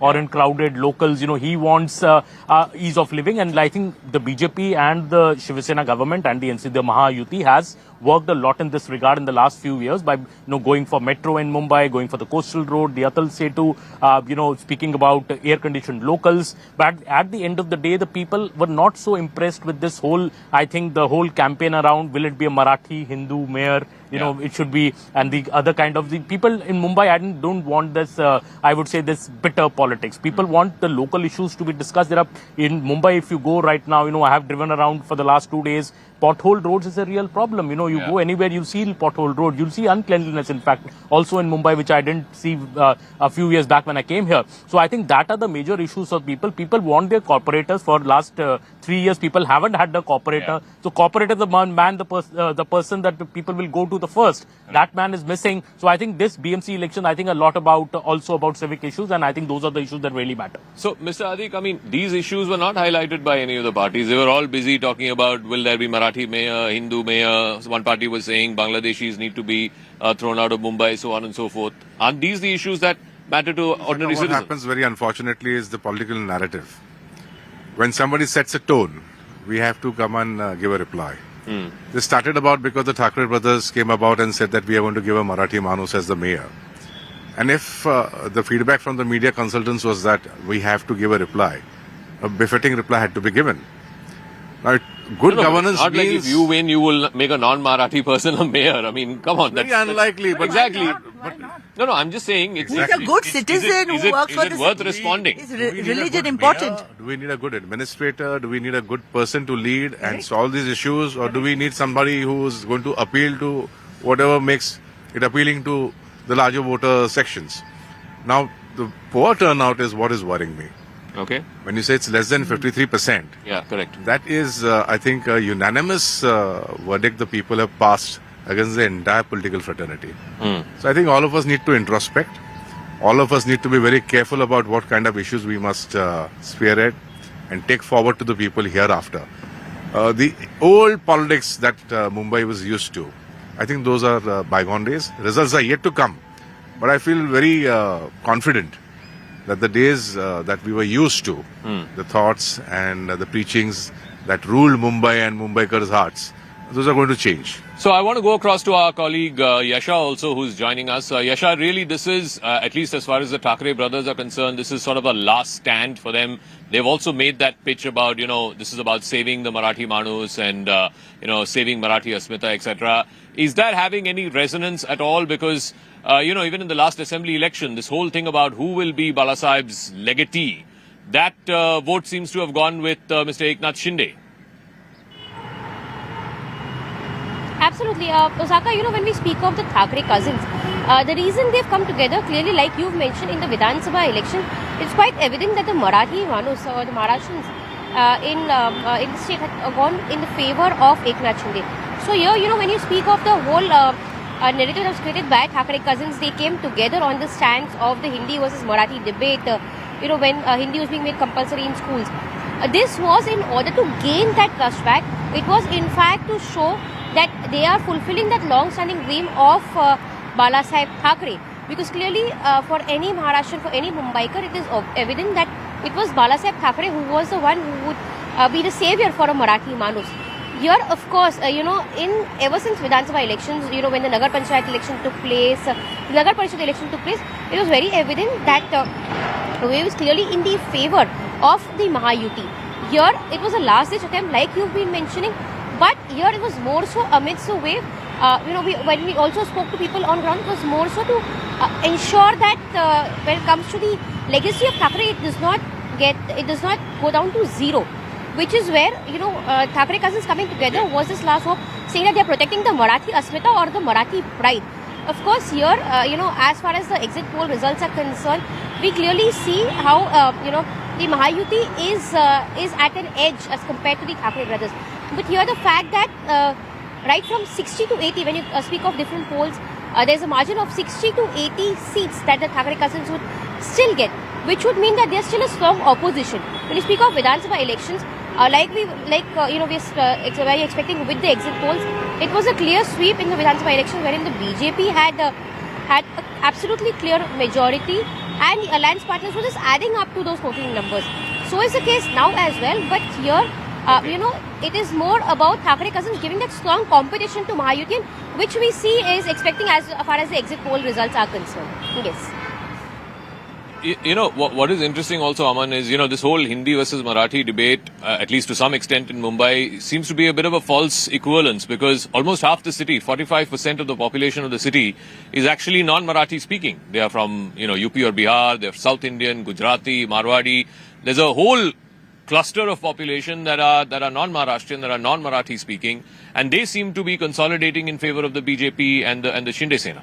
I think, Zaka, what has happened in this election, they were always with the BJP and the Shiv Sena. They were in the Vidhan Sabha also. I think in larger measure they were there. Yeah. But I think this Marathi Manus attention given by the opposition this time, I think it has also led to counter consolidation. So, the non-Marathis in this city somehow feel that the Thackeray brothers are only batting for the Marathis. Yeah. And the Marathi Manu, they're asking Marathi Manus to unite. There's, I think, a counter consolidation happening. And if the BJP runs away with this election by 12 noon when we get the leads and the results, I think it will be a larger measure due to this counter consolidation which has happened. The non-Marathi in this city suddenly finds that, nobody is speaking up for us. We are, so should we go for BJP, the trusted party with which we have, voted for the last Vidhan Sabha elections, even for a large measure in the Lok Sabha elections. I think that is very clearly happening. And also this low voter turnout. So if the Thackeray brothers had really hit a chord in the city, this sentiment and this nostalgia, you could have maybe seen a higher turnout, people coming out and voting in larger numbers because the Thackeray brothers had united.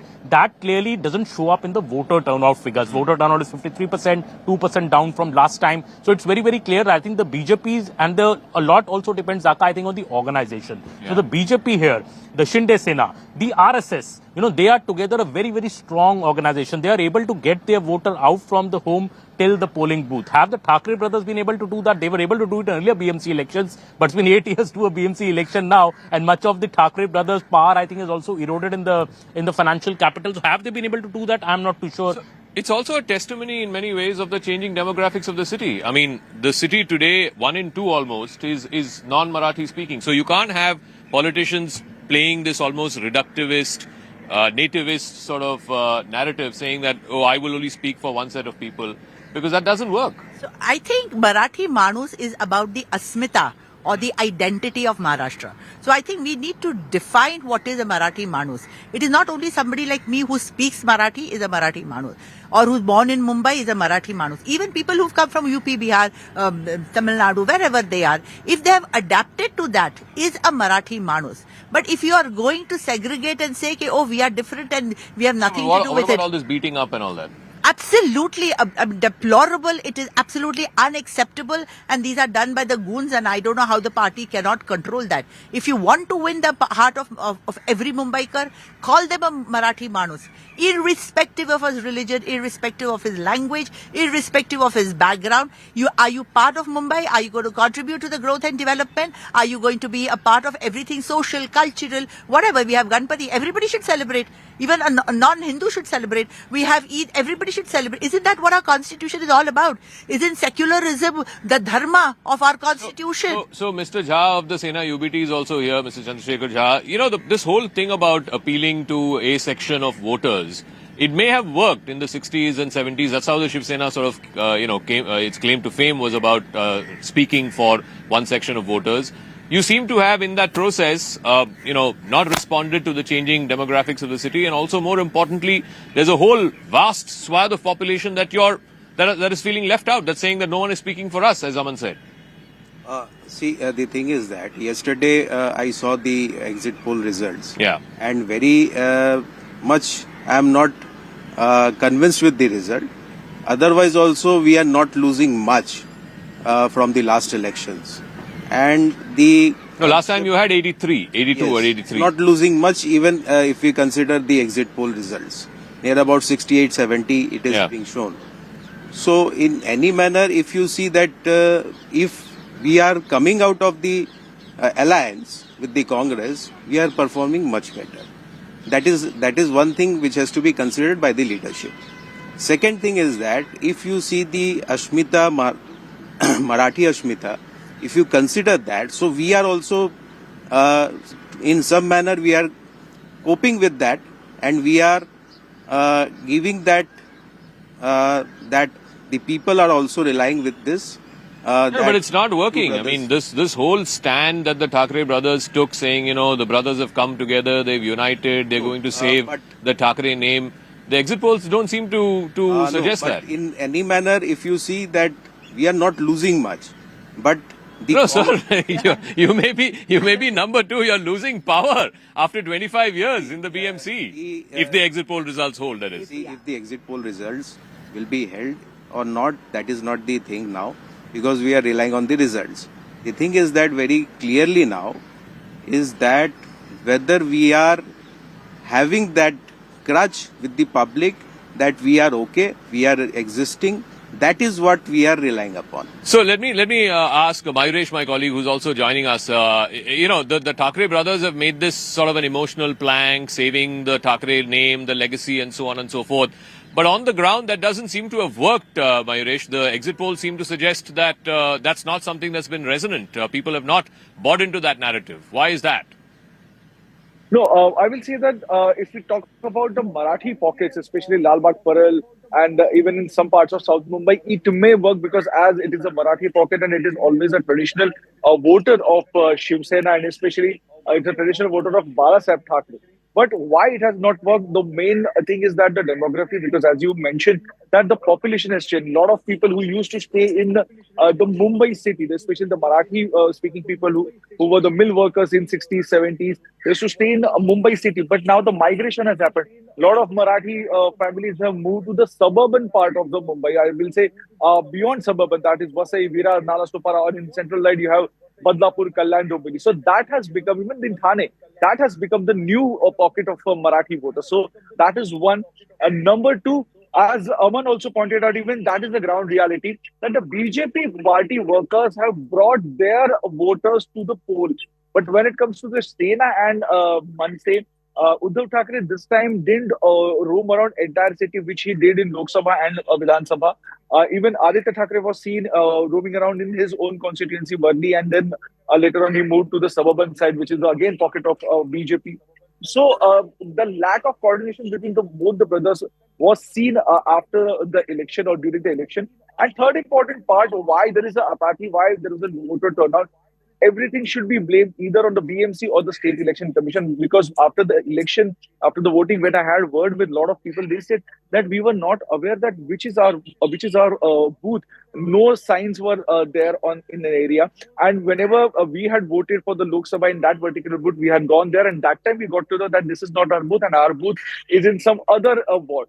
The few examples have also come up, Zaka, that in the family, the wife and husband have voted on two different booths in two different wards. So kind of a mess has also basically main cause that the voter turnout was less. But as you said, yes, as you said rightly, that the demography has changed of Mumbai, and Marathi Manus will not work. Yeah. The ink has been changed and all that. I mean, the opposition is already saying that, this is vote chori. China ji still has the mark on the mark. Everyone has it. Everyone has it. I mean, this is just standard practice. When you have no excuses, blame the EVMs, blame the election commission, talk about notes, talk about duplicate voting, talk about inconvenience. I mean, come on, understand there are 1.5 crore people voting. If at all, sometimes give credit to the election commission if they've done a good job. If they haven't pulled them up, register a complaint. But just to cry foul because you have no excuses for your failure, I think is the wrong approach. I mean, genuinely, the way we have worked on ground, somebody needs to analyze whether it's the Mahayuti, the coordination, that Shiv Sena voters come out and vote, BJP voters come out and vote. There is a strategy in place. There is an effort. Here, if you feel that by sheer surnames people are going to come out and vote, gone are the days where you feel that the Thackerays or the Gandhis, that India, Bharat or Maharashtra is their fiefdom. It's not. Okay. I mean, there is a politics of performance, which is all that matters. So is it about the politics of performance? Have Mumbai voters voted for a sense of continuity when it comes to these big infrastructure projects, whether it's the metro, the coastal road, etc., or are they voting on emotional planks? which is what the Thackeray brothers were trying to do. If the exit polls are to be believed, that doesn't seem to have cut ice with the voters of Mumbai. We'll take a break. When we come back on the other side, in about 25 minutes is what the EVMs, the first set of EVMs will be desealed and the counting will begin. 227 is the number. That is the total strength of the House. 114 is the halfway mark. Who will get to that? We will have all of that and more in just a moment. Quick break. Don't go anywhere.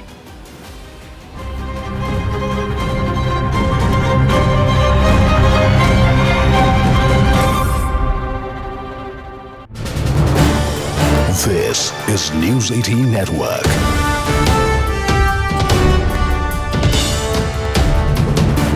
India's largest news network. Hello, Navai, warm welcome. Good morning. Thanks for tuning into CNN News 18. I'm Kritsween Wala. You're watching the news at 7 a.m. First up, let's talk about the big story we're tracking from Maharashtra. The BMC election has concluded. Most exit polls indicate a strong lead for BJP Shiv Sena Mahayuti alliance. The Thackeray cousins, who joined forces on the issue of Marathi pride and protecting the Marathi community, seem to be facing a setback, at least if we were to go by the exit polls. If these results hold, it could mark a significant shift in the city's politics, potentially ending Thackeray's 25-year dominance at the local level. The counting will begin today at 10 a.m. First up, we play out top reactions that have come in so far.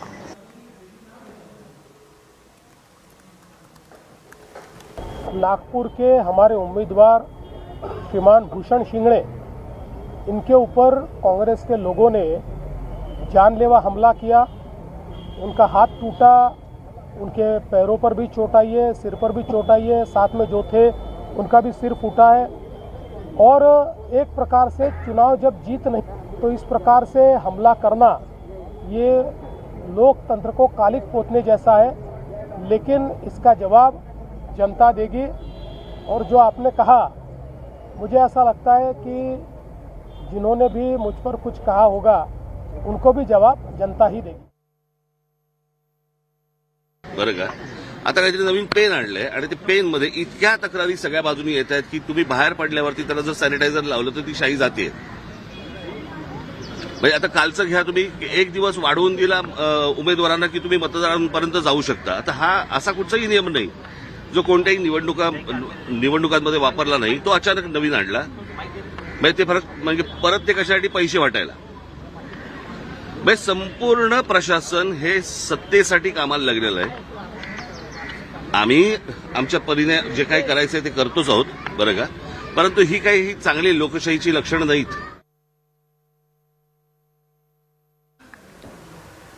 All right, quickly going across to my colleague Mayuresh, who joins us this morning. Mayuresh, counting will begin at 10 a.m. So expect a lot of action the next few hours. But speaking of the exit poll results, clearly favouring the Mahayuti alliance. And if that result were to hold true, this is going to be historic in ways more than one. What has been the reaction of all stakeholders concerned ever since the exit poll results came out? Take us through what's happening this morning. Absolutely, the Mahayuti is very much confident with the way exit poll results have come up, and it clearly shows that the Mahayuti is getting a clear mandate and they will be establishing their mayor. It's only the fact remains that who will be the mayor. But if we talk about the Mahavikas Aghadi, or to be precise, if we talk about the Thackeray brothers, they are still hopeful that the results of exit polls may turn, and they have not counted the undercurrent which is still there. Or which was still there within the Marathi voters. So they are still counting that the undercurrent will play a really big role, and this exit poll may turn false, or the result may turn false. Mayuresh, the one big factor this civic election has been, of course, the unity, the reuniting of the Thackeray brothers. And despite that, if they were not to yield positive results in their favour, how could that play out on the future of this reunion? So exactly, I had asked this question to Uddhav Thackeray during our interview or during our interaction with him. That time he said that we have not come only for elections, we have come to stay together, because both of us have this opinion that somewhere the BJP is a threat to Mumbai and Maharashtra. So election doesn't matter to us, we are here to stay long. But will they stay long? That is a big question, because as we all know that the results of exit polls are clearly showing that both the brothers are not getting those many seats. They are getting restricted somewhere between 60 to 70 seats, which is individually is a good score. But when you are in alliance and when you are getting these double digit numbers, that is certainly not a good score, because to establish the mayor in Mumbai, you need more than 100 seats together, so that you can think about getting some other alliance partner or a small support of some smaller parties. But here, both the brothers are, if they are getting restricted between 60 to 70, so that is a big concern. Okay. Mayuri, stay on with us. I do want to go across to Yesha Kotak, who joins us with more. Yesha, that's as far as the Thackeray brothers are concerned. Tell us about what's happening in the BJP's camp. This could be BJP's big moment if the exit poll results are to be believed. Have celebrations begun already? What's been the mood like since late last evening? So when we speak of, the numbers, they're clearly working in the favor of BJP. It was in fact predicted last evening when it then started coming in, it was quite obvious that after 25 years, the BMC would finally see a mayor from a different party, because clearly, though it was Shiv Sena mayor for the last 25 years, BJP was, as an alliance partner along with them, but clearly did not have their mayor. Now, with BJP coming in, as the exit polls predict that it will be BJP which will have a clean sweep over BMC. This, in fact, would come in not really as a surprise for several BJP members. Of course, the celebrations when we speak of BJP, if it's any kind of an election and, they bagged the election, there's clearly grand celebrations that really takes place. But of course, for the next couple of hours, because counting means only at 10 is where we have to wait and watch, and only, post afternoon is where we actually understand the trends, because here, with 227 wards, each wards are varied. So which is where to get an exact number, it might take an afternoon or an evening, because that would not really be clear. But, with the Nagar Panchayat and the Nagar Parishad elections that took place last month, the party was quite confident. They seemed quite confident. In fact, when we speak of the Samna editorial as well, that was criticizing.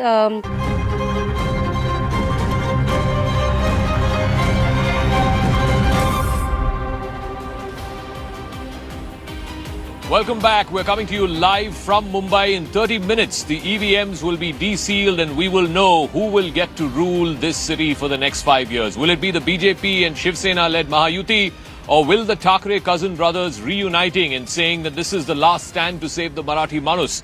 Will that resonate with the Marathi voters? Talking about the Marathi Manus, we're just getting breaking news from a Sena UBT MP, Mr. Arvind Sawant, who represents this part of Mumbai, by the way, South Mumbai. He has just said, don't worry, we are confident a Marathi mayor will be made and that the saffron wave is coming. Be patient. There is no need to hurry the process. The process has just begun. This whole thing had become a huge talking point in the election. The BJP countered by saying that if they win, they will put a Marathi as mayor. The Thackeray cousins said that only they will install a Marathi mayor. This has become a huge talking point. Let's listen in to what Mr. Sawant had to say just 30 minutes ahead of counting. 100% Marathi मानुस mayor बनेगा और भगवा लहराएगा. इंतजार करो, इतनी जल्दबाजी नहीं करना, अभी तो शुरू हुआ है, आखिर तक देख लेंगे. क्योंकि we are confident about it, because Marathi people have now awakened. They came to know what is happening in the country, so naturally there will be a reaction of it. And both the brothers have come together, hearts have come together, success will follow.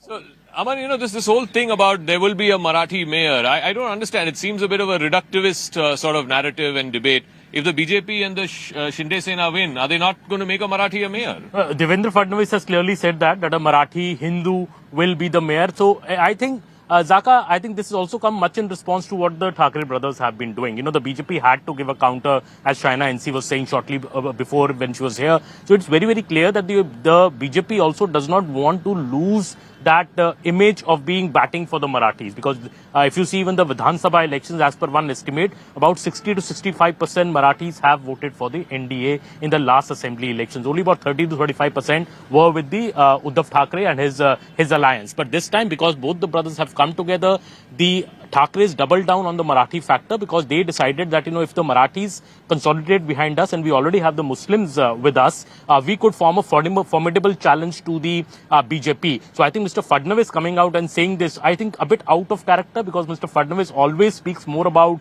development, about the infrastructure that he's brought, the Vikas Purush image. Him saying very clearly that we'll have a Marathi Hindu mayor was a counter to the Thackerays. But I also feel that this issue does not resonate so much with the young Mumbaikar. The young Mumbaikar who looks for other things, like Amnalji was saying. Do you think that is also a reason that we've seen low voter turnout? Because the young voter simply does not connect with this kind of a narrative. Absolutely, absolutely. They have a bigger vision. They have more. They want more promises which are genuine for their future, because they are in the 20s or early 30s. So they do not see all this. They don't want to get into it. I think that generation has gone, which will be, idolizing these politicians and their values, because there are no value systems in any of the parties. Yeah. Sorry to say that very bluntly. It's a very marriages of convenience and so on and so forth. But coming back to the main issue which is there, that yes, the youth is frustrated, if I may put it mildly, with the kind of only promises being made and nothing being delivered. So they want to say, what is all this election thing about? It's just because they're in the process, you have to do it. My vote will not count. What we are going to say is not going to count. And it is only going to be what these people are going to scream and shout at each other. So Mr. Jha, this whole thing that you are the only custodians of Marathis and only if you get elected, then there'll be a Marathi mayor. I mean, how can you have a non-Marathi as mayor in a city that is, half of it is Marathi population? New York could have a Mamdani. Exactly. It's a Marathi emotion in Maharashtra, and peculiarly if you say that it is non-Marathi or any kind of these gestures will not help out, because if you are staying in a regional state where in West Bengal or in Delhi or in UP or in Punjab, you're required to adhere to the emotions of that state. No, who in the BJP said they will not install a Marathi as mayor? See, in BJP, what they want to implement is implement their ideologies which will not work in this state or any other state. If you see the regional factors are against BJP in any state. They want to win by any means. They want to do anything which cannot be implemented on the public. The public has an emotion. The Marathis have an emotion, so these kind of gestures will not work for BJP. Mr. Adik, are we past those politics of, appealing to nativist sentiment, almost like a reductionist sentiment, or, is it really just an electoral gamble, a last electoral gamble? A few minutes ago, we were talking about political legacies. Yeah. And the two brothers coming together was to further the legacy of the late Barasaheb Thackeray. Barasaheb Thackeray, for all times to come, will remain a revered figure, a respected figure, because he stood for something else. You inherit his surname. You're born in that family. You don't become the carry forward of the legacy. Eknath Shinde ji, Ajit Dada Pawar, Devendra Fadnavis ji, the three leaders of this Mahayuti have a very distinctive quality about them, and that is they are workaholics. You need to be connected with the party workers, the grassroots workers. You need to be aware of the day-to-day problems faced by the citizens. I mean, it is only when the elections come about that the sentiment of being a local Maharashtrian, this emotion comes out. The Marathi Manus fight comes out. Where are you otherwise? Yeah. When there is floods, when there is deluge, there is COVID. Yeah. Where are you? So that's an interesting point. Daniel Francis is also joining us. So is the voter looking beyond just, the issues of Asmita or, some kind of who will take care of the legacy, etc. The voter is interested at the end of the day, who is going to make my life better? Is that ultimately what this BMC election is going to boil down to, Daniel Francis? I think it's a combination of many such factors. It's also the continuity that we have a government in Delhi. I've chosen a government in the state. I've chosen a government in the Bombay Municipal Corporation, that these three institutions can deliver for my city. We already see that Marathi Asmita is a very big issue. It's a local issue. Earlier, we didn't have Marathi versus non-Marathi mayors in Mumbai, till, the last non-Marathi mayor was Murli Devra in the 70s. Thereafter also we had a non-Marathi mayors, but they were all Mumbaikars. The Shiv Sena did bring that Marathi fervor, that Marathi sentiment at the center stage of Mumbai's politics. And the BJP understand the importance of it. Hence, they have a partner in Mr. Shinde, who brings the language and the aspiration angle of Marathi Manus to the table. Please remember that Mr. Shinde in the assembly had 20% of the vote share, which he brings and that makes BJP very strong in the Mumbai MMR region. Also, if you go from Marathi sentiment point of view, if you go outside Mumbai, where a lot of Marathi people stay from Thane, Kalyan, Dombivli, that side, it's a sweep for the Shiv Sena, which is not with Uddhav Thackeray. So the sentiment, I don't think that He doesn't have can two be things. discarded. Daniel, one is he doesn't have the Thackeray surname, and two, he's not from Mumbai, he's from Thane. So how do you counter that? He may not have the Thackeray surname, okay, but what Balasaheb Thackeray stood for and what his son and his nephew stands for are two different things. First of all, second thing is that Mr. Sharad Pawar did not have the Chavan surname. He almost inherited a legacy of Yashwantrao Chavan, but he was a grassroots leader. He was a connected man. He was a party organizer. He held the ideology that was passed on to him by Yashwantrao Chavan, and he took that legacy forward. So sometimes legacies are very very interesting. And see, Mr. Shinde is also creating his own legacy. You will see over a period of time, he may not need Balasaheb Thackera's. Legacy is not just about the surname. Shaina NC is also here. I mean, in the assembly election, again, this issue of who is the true legatee of Balasaheb Thackeray was put to the people of Maharashtra, and they said Mr. Shinde. So if you see, that is actually true, because that has translated into the popularity. Did you ever think that in the Vidhan Sabha we'd fight 80 seats and win 60? I mean, the unbroken so-called Shiv Sena never even had this track record. Look at the popularity of the man. When he goes onto the street, I mean, the kind of public following, you can call it the Ladki Behens, you can call it the Gen Z, you can call it the senior citizens. And this is not just on the premise, and this is coming to Mrinalini's question, it's not on the premise of Jat, Paat, Dharm ki Rajniti. It is way beyond. Today you have so many Muslims who have also reposed faith in Eknathji Shinde. Why? Because people have realized gone are the days of the Thackeray's and the Gandhis. People don't vote on the name of the surname. They vote on what you have done for the city. And this city of Mumbai belongs to nobody. It belongs to the Mumbaikar. This is an aspirational story of somebody who was a rickshaw driver, who has, as a Shakha, headed a Shakha and gone on to become the Chief Minister of the state. And honestly, Zaka, if you look at even our performance in the Sthanik Swaraj, Shiv Sena never had 27 Mahapurs. Today we have 53. I mean, look at the kind of increase. And that is the way in these 29 municipal corporations. And contrary to what people think, the dynamics between Devendra Fadnavis ji as Chief Minister and our dedicated to common man Eknathji Shinde is fantastic. I because wanted there to is press a on development. that point. I mean, clearly there's a difference between Vidhan Sabha 2024 and now, because the popular perception seems to be, at least certainly the media perception seems to be, that all is not well between the top two. It's very well. Let me tell you, all is well. The top three. Within the top three. If at all it's not well, where in 2019 they decided to go with Congress, NCP sit on their lap, made them sing. No, Shaina ji, I think we all know that Mr. Shinde was not very happy when he was not made the Chief Minister. But putting that apart, I believe with Chandrasekhar and Ms. Shaina, we are accusing the UBT a lot of polarizing this election, saying that various things have been said. But even your Chief Minister, Mr. Devendra Fadnavis, I think a bit out of character when he said that we'll have a Marathi Hindu mayor. Mr. Fadnavis always speaks about, development and infrastructure. Why bring in religion and Marathi into it? Why not? When you go to Tamil Nadu, do you have a Marathi Mahapur there? No. I mean, you have to have somebody whose heart beats for Mumbai. As we say in Marathi, Mumbai Maji Ladki. And त्यासाठी, if you have to even give it to a woman who's a Marathi and a Hindu, why not? 63 of the 90 contestants as far as Shiv Sena is concerned are women. So I think that representation too, I don't think we need to be apologetic about this. Why do we have to spell it out? I mean, from saying, we'll talk about Coastal Road and we'll talk about Atal Setu and we'll talk about Metro.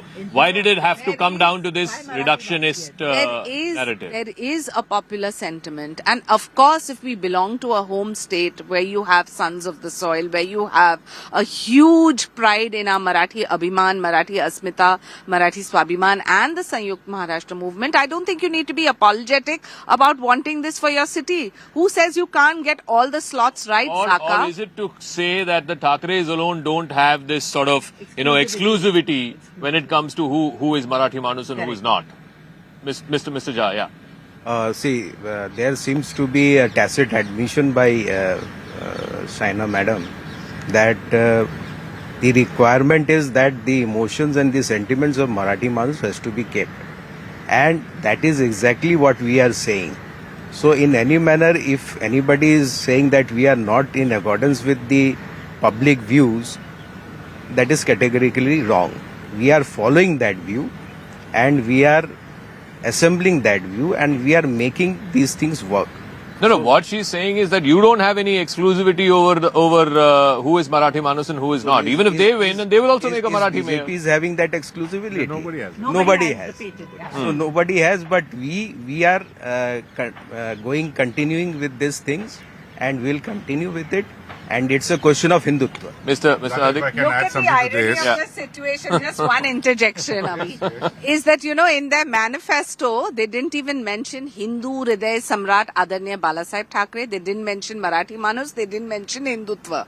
So that is the kind of ideology that has been compromised. And every time they have compromised, they go in this sing-song, sitting on this one's lap, that one's lap. And that's why probably people have given them this manifesto. We have ideologies that we believe in, we stand by.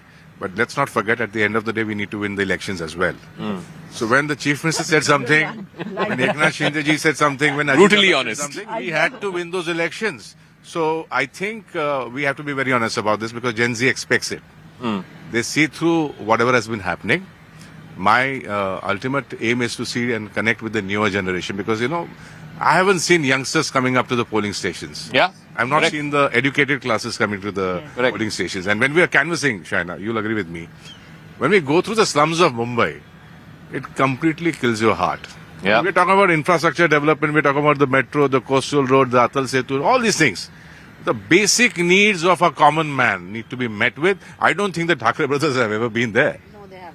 No, but what about the last? But the last 10 years also. Why are you discounting the last 10 years? Nalini, yeah. Sorry, I'll tell you, Aditi, with utmost respect, I agree with you what you have said. But then why are you only blaming the Thackerays? They were in power for last so many years. At the central, they were also in the power at the state level. You don't do, and all of a sudden when you come for the civic election and say, look what Thackerays have done, they have done nothing. They may not have done anything. Okay, I'm not saying that. But lastly, I'll tell you on a very, very lighter note with all this is going on, Zaka, there should be a non-competing clause in politics also. I think that's the only way we can stop this. Yeah. And I think this is getting... Ramabai Nagar, 17,000 homes for slum dwellers, and there's 17 such cluster projects which have been taken on and delivered time-bound. So I don't think we need to view everything with jaundiced eyes. Let's be Actually, this election will be decided on these two seats between Shaina ji and Chandrasekhar ji because there are 87 seats, Zaga, where the Uddhav Sena and MNS together is taking on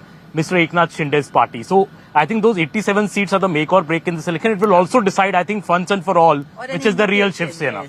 Yes. We are the real Shiv Sena. We've won how many times? Lok Sabha, Vidhan Sabha, Sthanik Swaraj. This is the final Now test. this one too. I wasn't really targeting Thackeray brothers. My only point was the real problems that the genuine Mumbaikar ails from. Those need to be addressed, and I think that should be.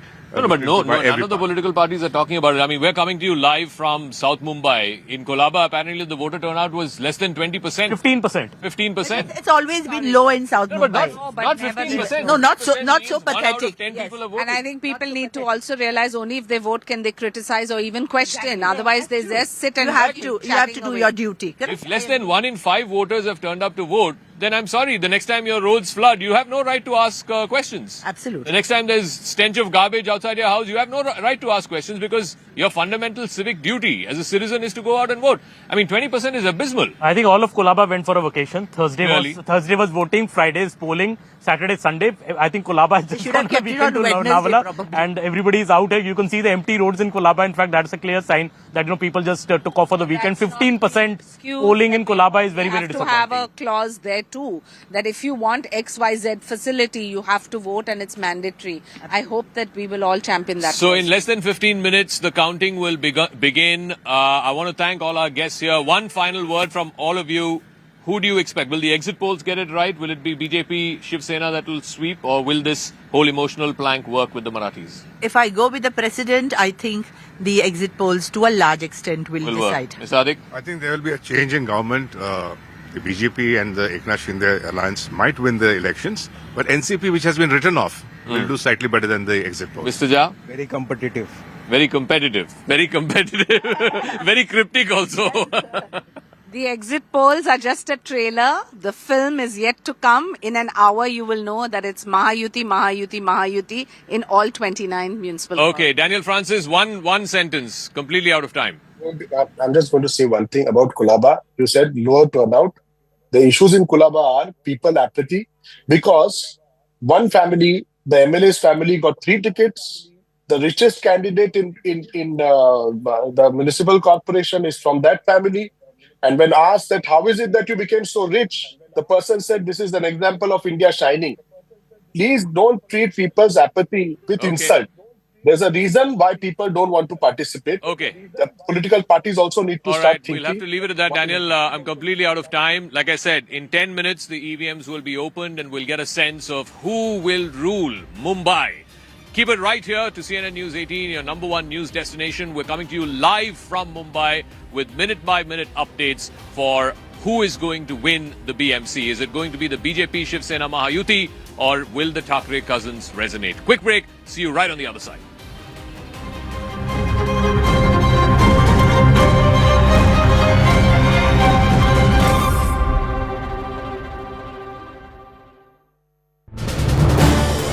This is News 18 Network.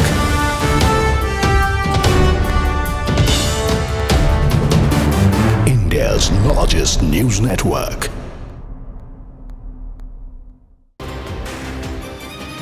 Hello and welcome. A very good morning to you. We're coming to you live from Mumbai, overlooking the beautiful Arabian Sea. And of course, in the background, you can see one of Mumbai's most iconic buildings, the Taj Hotel.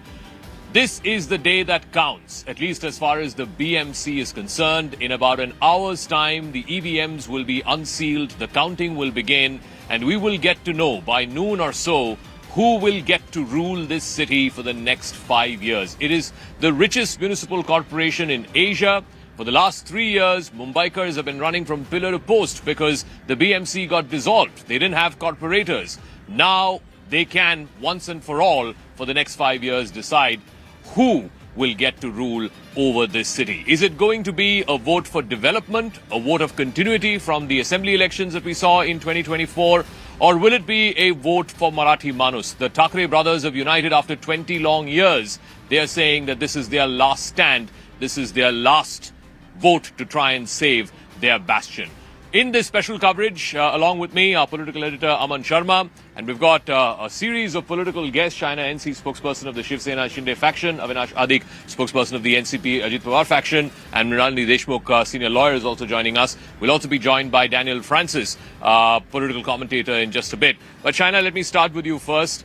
You know, everyone is talking about this is the day that will decide which way the BMC goes. Will it be a vote for development, vote for continuity? The Thackeray brothers have said this is the last stand to save the Marathi Manus.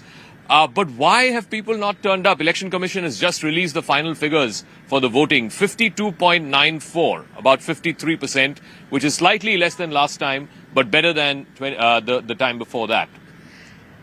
Honestly, Zaka, I think that this is only a vote for development. People have realized that they don't want any tutu meme. The so-called people who pretend to be positioning for the Marathi Manus actually did nothing for them for 25 years. It was our leader, Eknath Shinde, that worked on ground and ensured that 17,000 homes in Ramabai Nagar, or getting the Sthanik people back to BDD Chaul, or working for the Girni Kamgars, or for that matter, even Devendra Fadnavis and Eknath Shinde working tirelessly for Darja for Marathi as a state and as a bhasha. So people have realized that people who work from home need to be given that message that stay at home. And those that work on ground are welcome to continue to champion the cause of the citizens.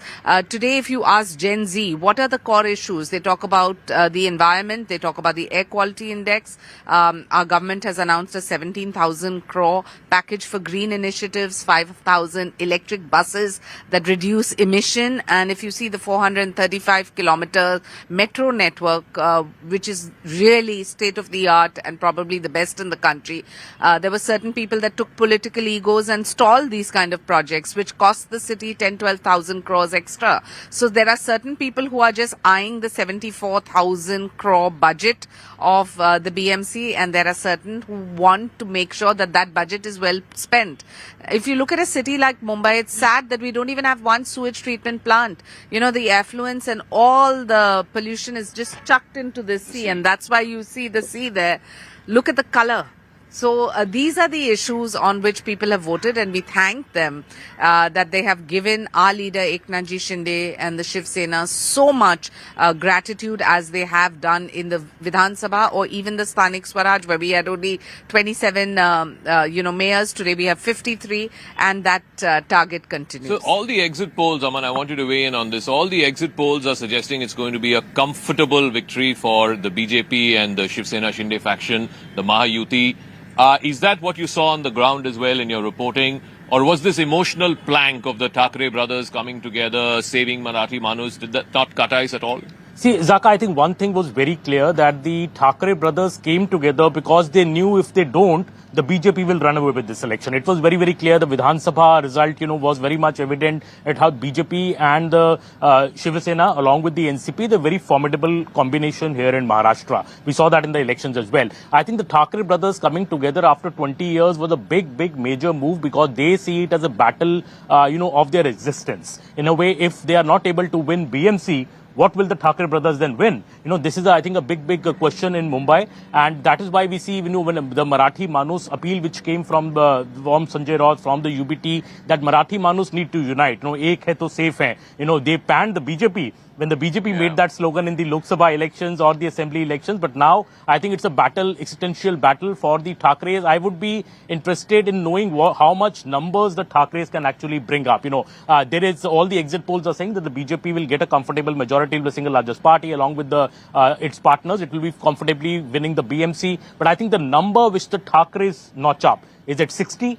Is it 80? That would determine really the future also for this alliance. Will this alliance break, or will this alliance go ahead for the 2029 assembly election? Well, the alliances are already sort of breaking, if not broken already. The Congress, of course, is not.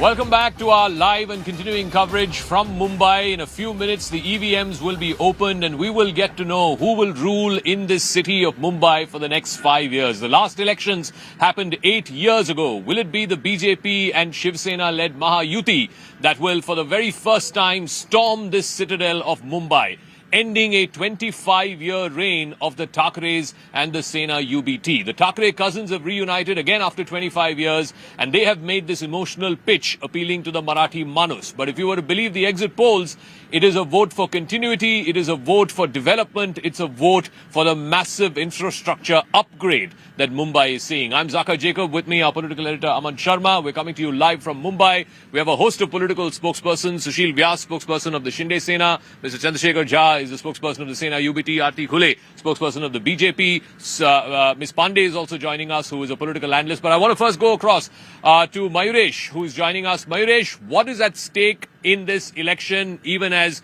just in minutes from now the EVMs will be opened? By when do we get a fair picture of who is going to rule the BMC? The exit polls seem to suggest that it's almost going to be like a unidirectional election, with the BJP and the Shinde Sena winning comfortably. Zaka, we'll get the entire picture by 2 o'clock or maximum by 3 o'clock, because the voting will start in next few minutes. It will take another 10-15 minutes for to complete one round. So there are 3 rounds which will be in which the ward will get decided that who is winning the ward. And this time what they have done, they are counting 2 wards at a time. So 46 wards will get counted in all the 23 polling counting stations. So we'll get to know that where exactly the trends are leading. So you have to just wait till 11:30 that first trends will get to know, first result we may get to know that who has won what. But what is at the stake? The Shiv Sena or the brand Thackeray is at the stake, because both the brothers have reunited. They showed that after 20 years they have come together. They have kept their all differences aside, and continuously they were appealing Marathi Manus to come together and making those emotional appeals. Even we saw that the Samna editorial also appealed the Marathi Manus to come together. So that is at the stake. Also, something else is at the stake, which is Eknath Shinde's credibility, because Eknath Shinde has been always seen as an outsider for Mumbaikars. He has been always portrayed by Thackeray that he's from Thane. So it will be interesting to see that how Eknath Shinde scores in the BMC. And as we were discussing about the Fadnavis leadership, yes, if Fadnavis gets this thing also, if BJP wins the city elections, also city corporation election, then certainly it will be another feather in Fadnavis' hat, and his elevation road will be very much smooth to the center. Back to you. Okay, Aman is also here with us. Aman, so if this is going to be a BJP Shiv Sena victory, as the exit polls are suggesting, as the exit polls trends are showing, then what does it mean for the BJP, for the Shinde Sena, and of course, what does it mean for the Thackeray cousins? Well, I think if the win is handsome and big, as the exit polls are suggesting, I think these differences which we have seen being spoken about in the power corridors within Mr. Shinde and Mr. Fadnavis, I think they could narrow down, because for long this has been a thing that Mr. Shinde was not so happy about not being made the chief minister again, and Mr. Fadnavis taking his place. I think the alliance will come together. It might become more cohesive, though there is some trouble on the Pawar's front with Ajit Pawar and Sharad Pawar joining forces in Pune. On the other side, Zaka, also I feel that, the Lok Sabha, the BJP is in power in the state. Mr. Fadnavis is the chief minister, the alliance is in power. If they also come to power in the BMC, they have a full hold over entire Maharashtra politics. It's most probably the cash-rich BMC. So I think infrastructure development could get a more flip.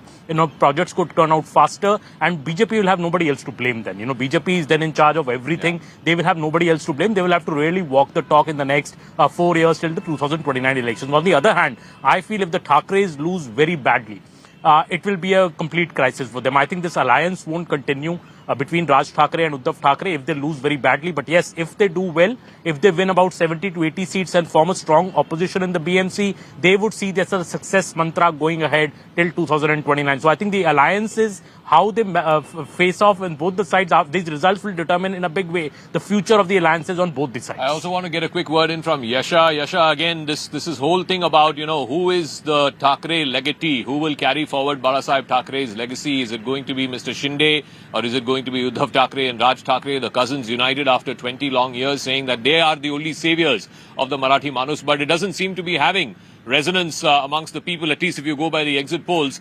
That doesn't seem to have resonated with the voters of Mumbai. Absolutely, Zaka. In fact, when we speak of the exit polls, of course, there's a clear edge for BJP. But here, when it comes to the legacy of Balasaheb Thackeray, of course, in the last couple of years, we've seen the Dhanush Ban or the name of Shiv Sena, all of it went for Eknath Shinde, which is where we saw this whole political development of Thackeray cousins coming in together on, the Marathi versus Hindi debate. Here, of course, that's where they said that they were the actual Thackerays. They were the one who were taking Balasaheb Thackeray's legacy further. But, also what's important to note is that now, once we see that the counting begins, is where ward-wise, we'd understand the whole trend ward-wise. Clearly, when it comes to the Thackeray brothers, they've had a stronghold in Marathi pockets, which includes places such as Lalbagh, Parel, Worli. In fact, last time around Vidhan Sabha elections, even you were aware how Worli, in fact, saw a close fight initially when last time Aditya Thackeray had become the MLA from Worli. He had won with a big margin of around 60 to 65,000 votes. Now the margin had narrowed down to 8,000. And that was in Sena's bastion itself, wherein Aditya Thackeray was contesting against Milind Devra. Here, what's important to note now is that all of these pockets, be it Shivri, be it Parel area, Dadar, all of these have been Sena's pockets. They've been areas which have been dominated by Marathi-speaking people, and all of these areas have always been the pockets which give Sena that huge margin.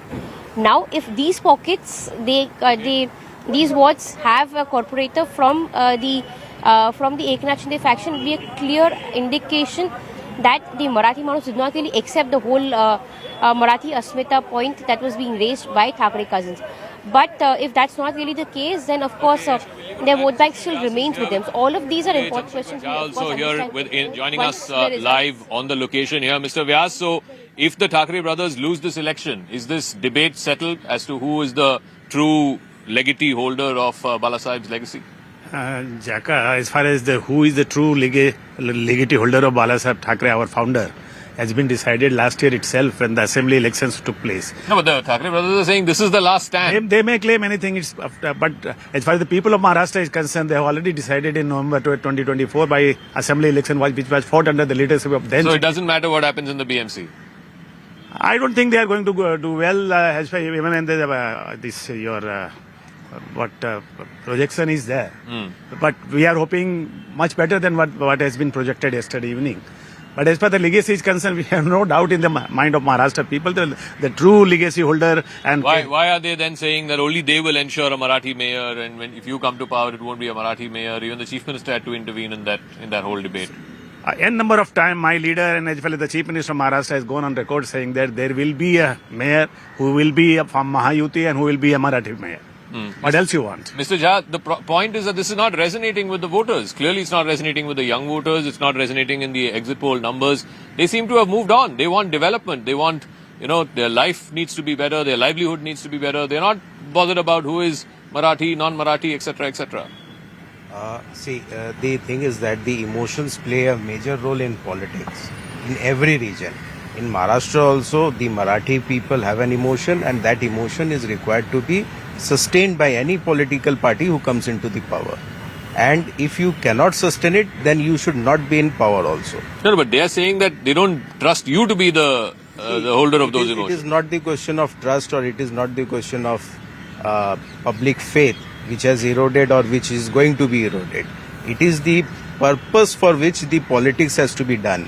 We have never done purposefully politics for the purpose of gaining power. We have done all the work which is required for the purpose of public. And we have never gone into the public for the purpose of sitting on the chair, because every time the majority of the party says that we require to gain power and we were there for the but for the last 25 years, you've been in power in the BMC. Look at all the problems in Mumbai. Traffic, potholes, monsoon flooding, pollution. With that, BJP was also in power. So they're also equally responsible. And they want to escape that liability, so that cannot help them out. Arti Khule, you want to escape responsibility. You were also in power, claims Mr. Jha. Although I think it was Shiv Sena exclusively running the BMC. Yes, Shiv Sena was exclusively running the BMC, though we were there. I was member on education committee since 2017. So I know what had happened. And we also, after 2017, we were basically, acted as a watchers. कि वो क्या कर रहे हैं, हम लोग बहुत कोशिश कर रहे थे कि वो क्या कर रहे हैं वो देख रहे हैं. दूसरी बात 25 साल मराठी में एक फ्रेज है, दैव देतं आणि कर्म नेतं. सो मराठी माणूस, Mumbaikar, Maharashtra has given love, affection, power to Uddhavji and Raj Thackeray ji. Of course, it was in the name of Hindu Hriday Samrat Balasaheb Thackeray. Balasaheb Thackeray was never limited to Shiv Sena. It was in the heart of Marathi Manus. It was in the heart of every Maharashtrian. No, but they are saying that your party destroyed Balasaheb's legacy. Absolutely not. Absolutely not. You tell me, this is ये बालासाहब जी का जन्म शताब्दी वर्ष होने वाला है. मैंने पूरे कैंपेन में ना उद्धव जी से इसके बारे में कुछ सुना है, ना राज जी से उसके बारे में कुछ सुना है. मैं गर्व के साथ कहना चाहती हूँ, महायुति का जो मैनिफेस्टो आया, वी हैव मेंशन्ड इट कि ये जो उनका जन्म शताब्दी वर्ष है, we are going to do something for Mumbai. उनके पार्टी तो आप ही ने थोड़ा था. You invented one Mr. Shinde from nowhere. No, see, our friend just said that कि शिव सेना never, they didn't wanted to कि power के लिए कुछ भी करना है. What happened in 2019? What was the reason? Why Uddhav ji felt कि नहीं अभी हमें यहाँ से छोड़ के शरद पवार जी के साथ मिलना है. सत्ता के अलावा कोई और रीजन मुझे यहाँ पे नहीं लेकिन वो तो दिखता है। सेटल हो गया ना, पिछले जो विधानसभा इलेक्शन था 2024 में, वो सवाल तो सेटल हो गया। अब इस बार चुनाव में कौन सा क्वेश्चन सेटल होगा? देखिए, Mumbai, as you mention that, youth wants to see development. Yeah. And BJP is giving that visible development. I mean, I remember that कि when coastal road was happening, उसका construction चल रहा था, many people came out, environmentalists came out कि इससे harm हो रहा है, ये हो रहा है. But when actually metro happened, when actually coastal road happened, we have seen that many people from media also, they came forward, they said that कि ये नेसेसिटी है, बहुत पहले होना चाहिए था, जो इतनी लेट हो रहा है. But yes, people are happy with it कि now it's happening. You think that, you know, whether it was the RA opposition or whether it was the opposition to the coastal road, it sort of helped the BJP paint the Shiv Sena, the Uddhav Sena, as sort of anti-development. And it's the BJP that's brought about all these massive infrastructure projects, and therefore, you know, it seems to be reaping electoral dividends as well. It very clearly resonates amongst the people, at least, Zaka. You know, people also feel, and the BJP, I think, has been successfully able to take it to the people that, look, when Mr. Thackeray was in power, all these projects, be the coastal project, the Mumbai Metro, or be the high-speed rail project to Ahmedabad, you know, which simply couldn't take off. You know, the project has been delayed by 3 years just because Uddhav Thackeray said, we don't want this vanity project. And now Mr. Fadnavis came, and of course the project has caught speed. We could see the first bullet train reaching Mumbai by 2028, 2029. So I think that they have successfully been able to take to the people. But I think this particular election, I think infrastructure, though, is a big issue, and the BJP has spoken a lot about it. I think this election will be decided on the Marathi Manus issue because the two brothers coming together, as I said, mentioned earlier, 87 seats where the Thackeray brothers are pitted against Mr. Shinde's party. Who wins those maximum seats, that party is obviously going to win the BMC elections as well. But taking off for the BJP spokesperson, ma'am, was saying, ma'am, don't you think that Mr. Fadnavis has always spoken about infrastructure development? Why did he have to then speak about, you know, there being a Hindu, Marathi mayor, bring this, in a way, the religion and polarization into the campaign? No, see, when Honorable Devendra ji spoke about religion, we have seen that Mumbai is the heart of India. And we have seen that many terrorist attacks, we have seen many incidences, and where the people involved into all this, right? It was never about religion, but the names which came forward, that was definitely from a particular religion. So in that particular situation, it becomes very important that someone should come forward and say, see, people are looking at someone कि हमारे लिए कौन बात कर रहा है. So it was out of that necessity. And we have always said, not only Devendra ji, whether it is Ashish ji, whether it is Amit ji, we have always said that कि जब हम we say that कि it's हरा रंग or Khans, so it is against that mentality. It's against that what you can say, not against the religion, but some people from that religion who are involved into all this. 20% of the population of Mumbai is Muslim. Why can't we have a Muslim mayor? You know, why specify that it will be a Hindu mayor? देखिए, Hindu mayor, Marathi mayor, I would say Marathi mayor इसलिए होना चाहिए, महाराष्ट्र की जो पहचान है, महाराष्ट्र की जो लैंग्वेज है, महाराष्ट्र का जो अभिमान है, वो मराठी है. We see many states where, आप जाइए तमिलनाडु में, आप जाइए साउथ की कोई भी स्टेट में, और आप कोई और भाषा में बात कीजिए, आप कोई और भाषा में डॉक्यूमेंट लीजिए, नहीं होता है. So for Maharashtra, Marathi is important, and for that reason we want Marathi. Okay, we're just getting some breaking news. Sanjay Raut, who is really the sort of chief spokesperson of the Sena UBT and also editing the Samna, the mouthpiece of the party, he has come out and said, contrary to all the exit polls, he has said that it is the Sena UBT and the MNS that will win with a clear majority. Now, I want to put this in context of the exit polls because none of the exit polls have said that the Sena UBT and the MNS will come anywhere close to that 114 mark, which is the halfway mark, which is what you need to win the BMC. In fact, the most conservative estimates put them around 50 or so, and the best estimates for them put them at about 75, 80. So no exit poll has suggested that this will be a win for the Sena, UBT, and for the MNS. Of course, having said that, exit polls have gone wrong in the past, no doubt about it.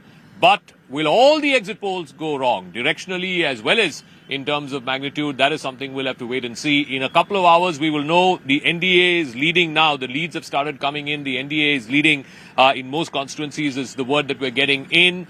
Just how big a victory this will be for the BJP and for the Shiv Sena, that we will have to wait and see. But I think, it comes back to there are two definite narratives that were at play. Sujata Pandey is also joining us. Let's get a word in from Ms. Pandey.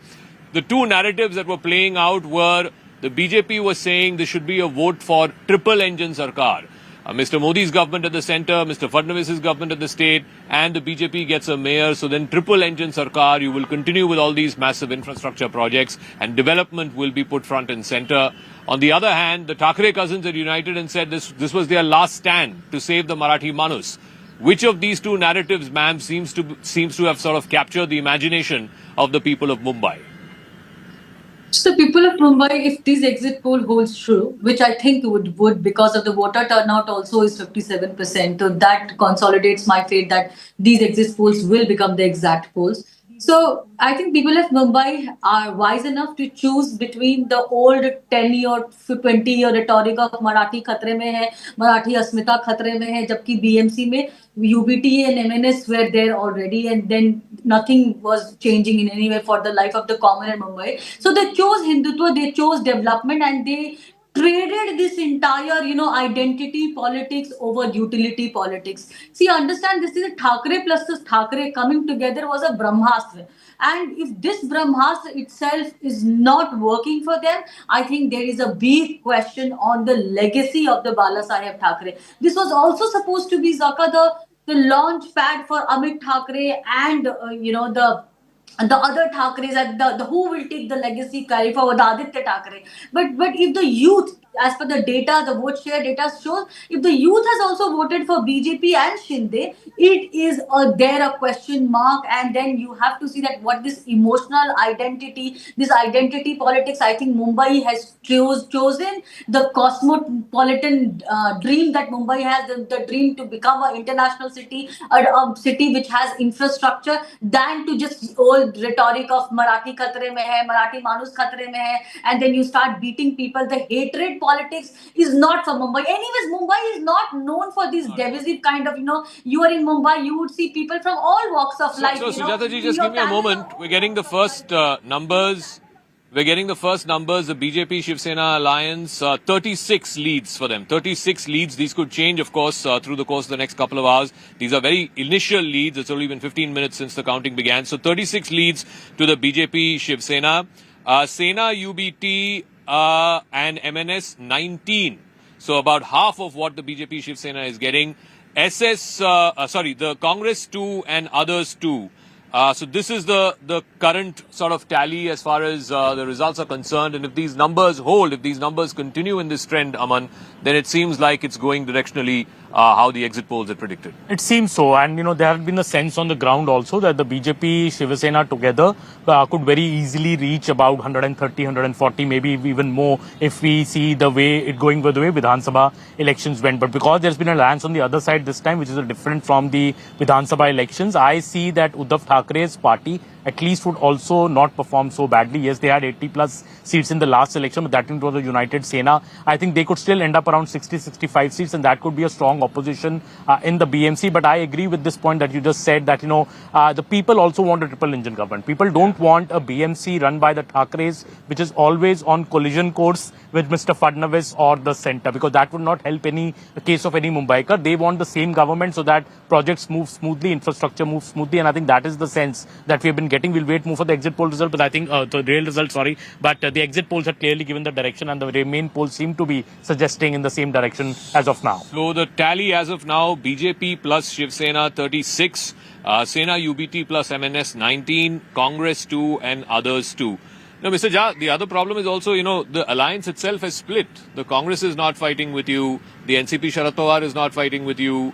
The MNS, which was not part of your alliance in the last two elections, suddenly now the Thackeray brothers have united. So this whole Aghadi business is out of the window now. See, in local elections, we did not have the tie-up with regard to the alliance which is going to be in assembly elections or in Lok Sabha elections. And we never decided that the local elections will be contested by way of an alliance. Eventually, if you see, we are performing better, and the leadership should consider that. And particularly, if you see the BJP has also done that. They have taken the help of AIM, then they have taken the alliance of Congress in some parts. So that is up to the BJP that they want to take the power and they want to continue with the power. That shows that. Artiji, so he's basically saying you're power hungry. In Ambarnath, you're tying up with Congress. Somewhere else, you're tying up with MIM. Of course, Mr. Fadnavis has intervened and cancelled all of that. But even in Mumbai, you're not tying up with Mr. Ajit Pawar's party. In Pune, Mr. Ajit Pawar and Mr. Sharad Pawar have come together. So what is all this alliance of convenience? Now, see, I agree with Jahaji on this point that during local elections, understanding the need and requirement of that particular poll area, some decisions are being taken on ground level. Even in Mumbai, at some places, we call it as a friendly fight. Yeah. So friendly fights also happen. So it all depends how it goes. But then, especially Uddhav ji के बारे में कहना चाहूँगी कि local elections तो नगर पालिका के चुनाव हुए थे, तो नगर पालिका के चुनाव में उनको एक साथ आना शायद नहीं लगा होगा. ओनली फॉर मुंबई महापालिका और the 29 corporation elections. Now they felt like अभी हमें साथ में आना चाहिए. तो यहाँ पे थोड़ा कॉन्फ्लिक्ट होता है कि whether it is really for Marathi Manus or not. So the numbers now, I think it's getting a little closer. Earlier it was 36 to 19. Now we're getting BJP plus Shiv Sena at 37, Sena UBT plus MNS at 24, Congress at 2 and others at 2. So Mr. Vyas, I guess in 2 hours we'll know the clear picture, but it seems like it's a little closer than about 15 minutes ago. I don't think so. It will be one-sided for Mahayuti because we have received feedback from our cadre and the kind of response we were getting during the campaign period. We have no doubt about that we will be getting somewhere near 140 seats. Okay. So now again the numbers are changing. So 41 to the BJP and the Shiv Sena, Sena UBT plus MNS 25, Congress 3, others 3. But the numbers will keep changing. But Mr. Jha, I think directionally it seems like the BJP and Shiv Sena are walking away with this. What benefit the Eknath Shinde group will get, that is to be considered also. Because in BMC election they do not have any presence. They're fighting 90 seats. They are fighting 90 seats, but how much they will be converting into results, that is to be seen. Because the major share chunk will be with the BJP. And what we always said but in Maharashtra... if the Shinde Sena gets more individually as a party than your party, then is it clear that you've lost the legacy of Balasaheb Thackeray? That is not in question. We are questioning the compatibility between the Shinde Sena and the BJP. They're fighting in alliance together. BJP 137 and them 90 seats. What we wanted in Maharashtra, that the Sena, the Shiv Sena should be the big brother of BJP, but in fact they have converted into the small brother, and so, we did not want. Talking about big brother, small brother, BJP currently in the alliance itself, in the Mahayuti itself, BJP currently at 29, and the Shiv Sena, the Shinde Sena, is at 12. So is that speaking to Mr. Jha's point about big brother, small brother? I think the BJP strike rate will be the best amongst all the parties that we saw during the Vidhan Sabha elections as well. I think BJP also, Zaka, gets a lot of support on the ground from the RSS. This is RSS's home state, so we must not forget that. I saw that in the assembly elections as well. With every BJP candidate, with every BJP campaign team, you've had RSS helping them out in the door-to-door coverage. That's a big flip. So I think BJP will definitely be the single largest party with the best strike rate. I think so.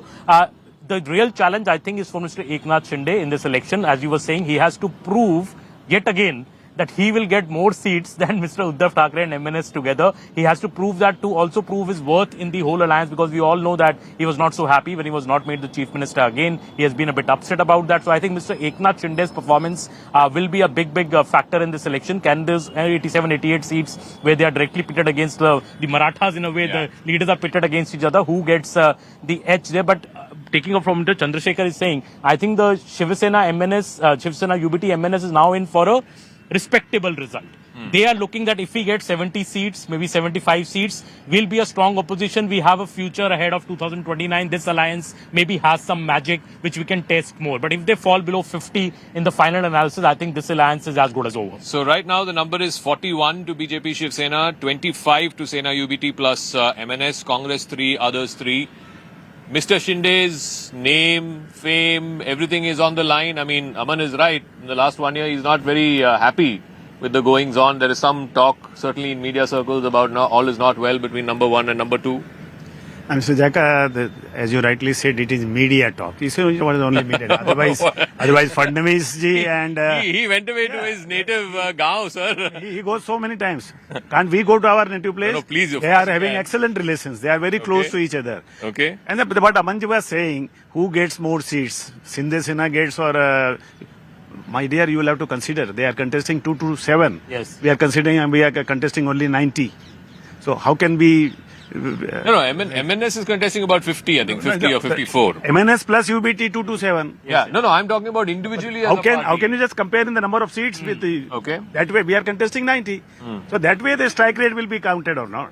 No, but in the Vidhan Sabha, you fought less and you still ended up winning a number. That's what I'm saying. So why won't the same thing happen now? Legacy, the question of legacy again and again we are discussing. The legacy is decided by people of Maharashtra. 13 crore people who have voted under the strong leadership of Eknath Shinde. Because we must not forget that assembly election was fought against then Chief Minister Eknath Shinde, who is now Deputy Chief Minister. So landslide victory was there. Eknath Shinde's role also becomes very important now because we also have the Pawars teaming up on the other side. Yeah. So does Mr. Fadnavis now lean more on Mr. Shinde as a reliable, trusted partner than Mr. Ajit Pawar, who's already publicly said that difference between me and Sharad Pawar have really lessened. So one doesn't know what happens after these elections. In Pune, we've already seen that alliance happen. So I think Mr. Eknath Shinde, I'm most interested in how many seats out of the 90 that Mr. Vyas is saying Eknath Shinde's party wins. So the number currently is 50 to BJP plus, which is BJP plus Shiv Sena, and 28 to the Sena UBT plus MNS. Yes, Mr. Vyas.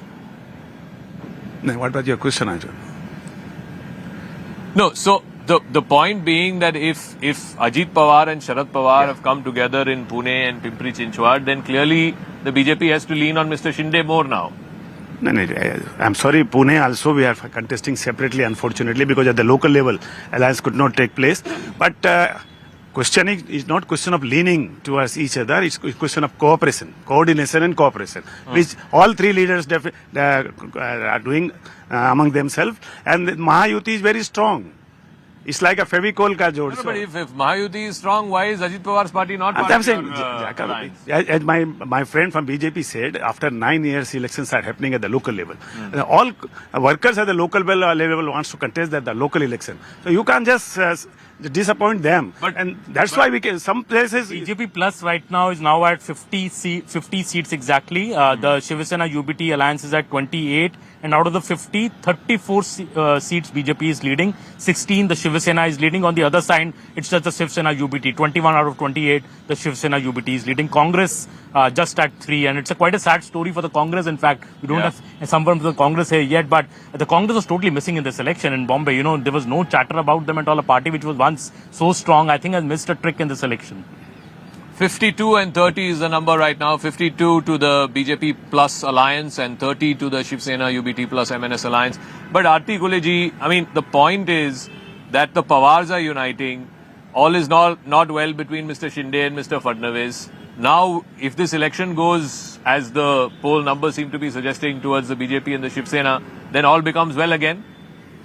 You see, Shinde Saab and Fadnavis Saab, they both have done magic in the Mumbai, right?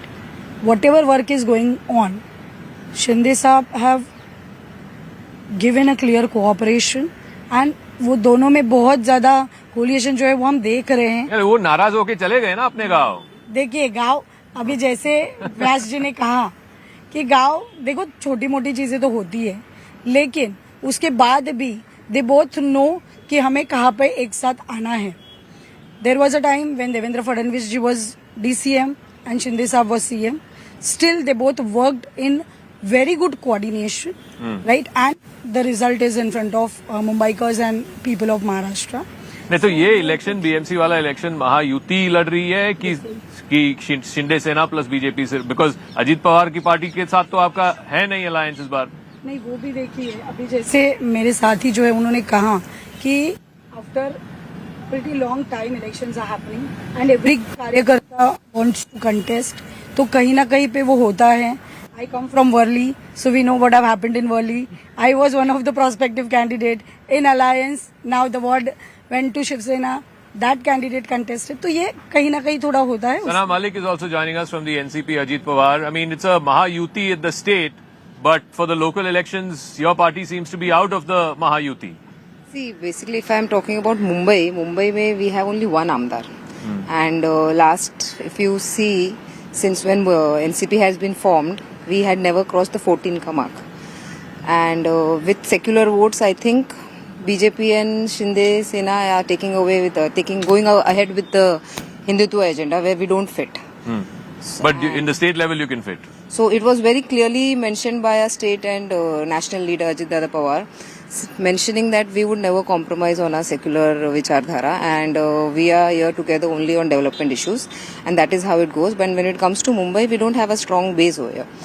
But fighting, and because we have to keep our karyakartas' ichha also alive, and not just that, we have strong holds in Mumbai Upnagar, which we say Mumbai suburbs, eastern suburbs mainly.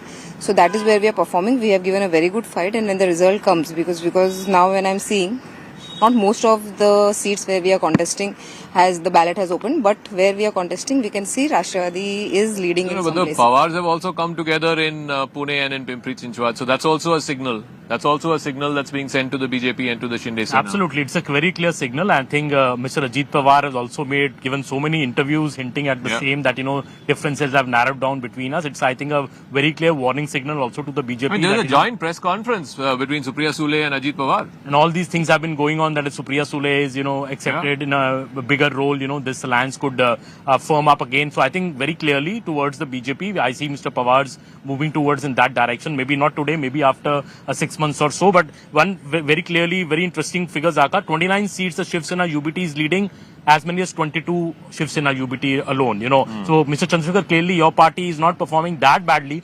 You may not win as per these initial trends, but you may still notch up a respectable number. Do you think you'll be happy with that?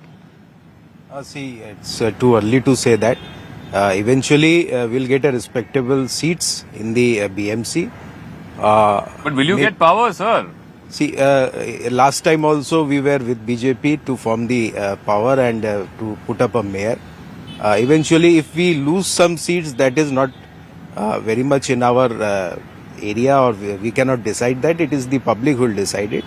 But eventually we'll work for the public, and we'll continue to work for the public. So right now the numbers are 54 to the BJP plus Shiv Sena, 37 to BJP, Shinde Sena 17, Sena UBT plus MNS is at 29, UBT has 23, MNS has only 6. So MNS clearly seems to be dragging that alliance down.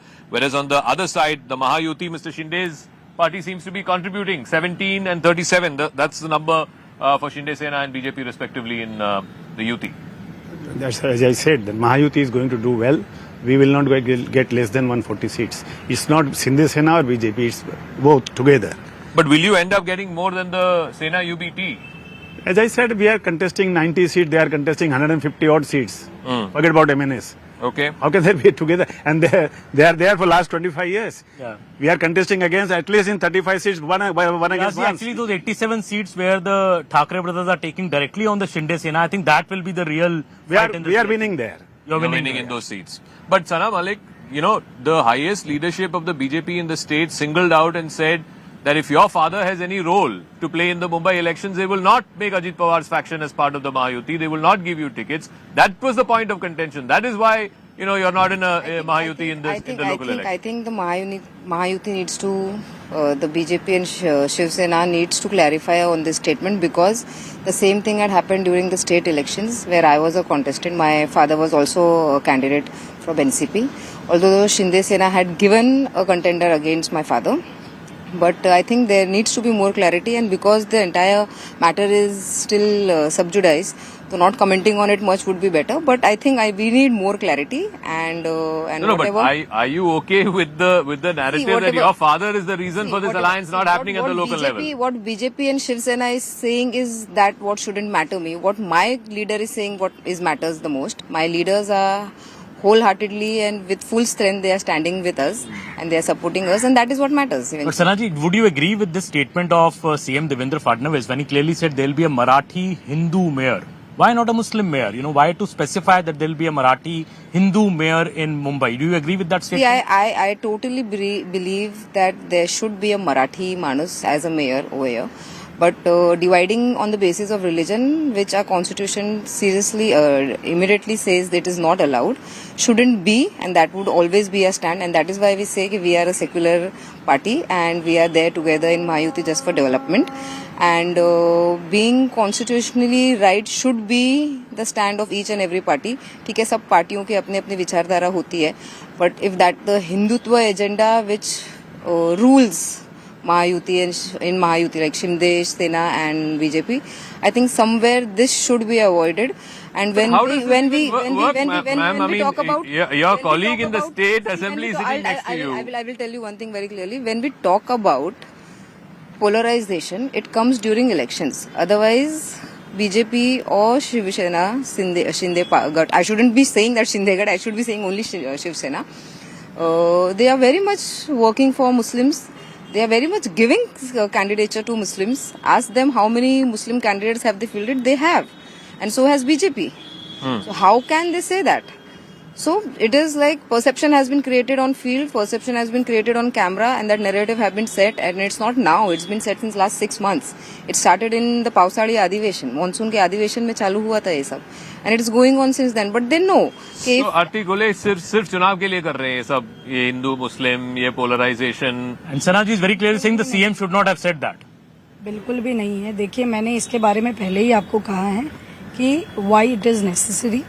यहाँ पे क्यों होना चाहिए. We are not against any religion, but we are against the what you can say Marathi में जिसको वृत्ति बोलते हैं हम, तो वो उसके खिलाफ है. और उसके खिलाफ बीजेपी हो या मेरे जैसी कोई कार्यकर्ता हो, उसके खिलाफ तो आवाज उठेगी ही उठेगी. नहीं, लेकिन ये आप how do you explain this to the Maharashtrian people that you are in bed with each other in the state assembly in the Vidhan Sabha, but you are fighting each other at the BMC?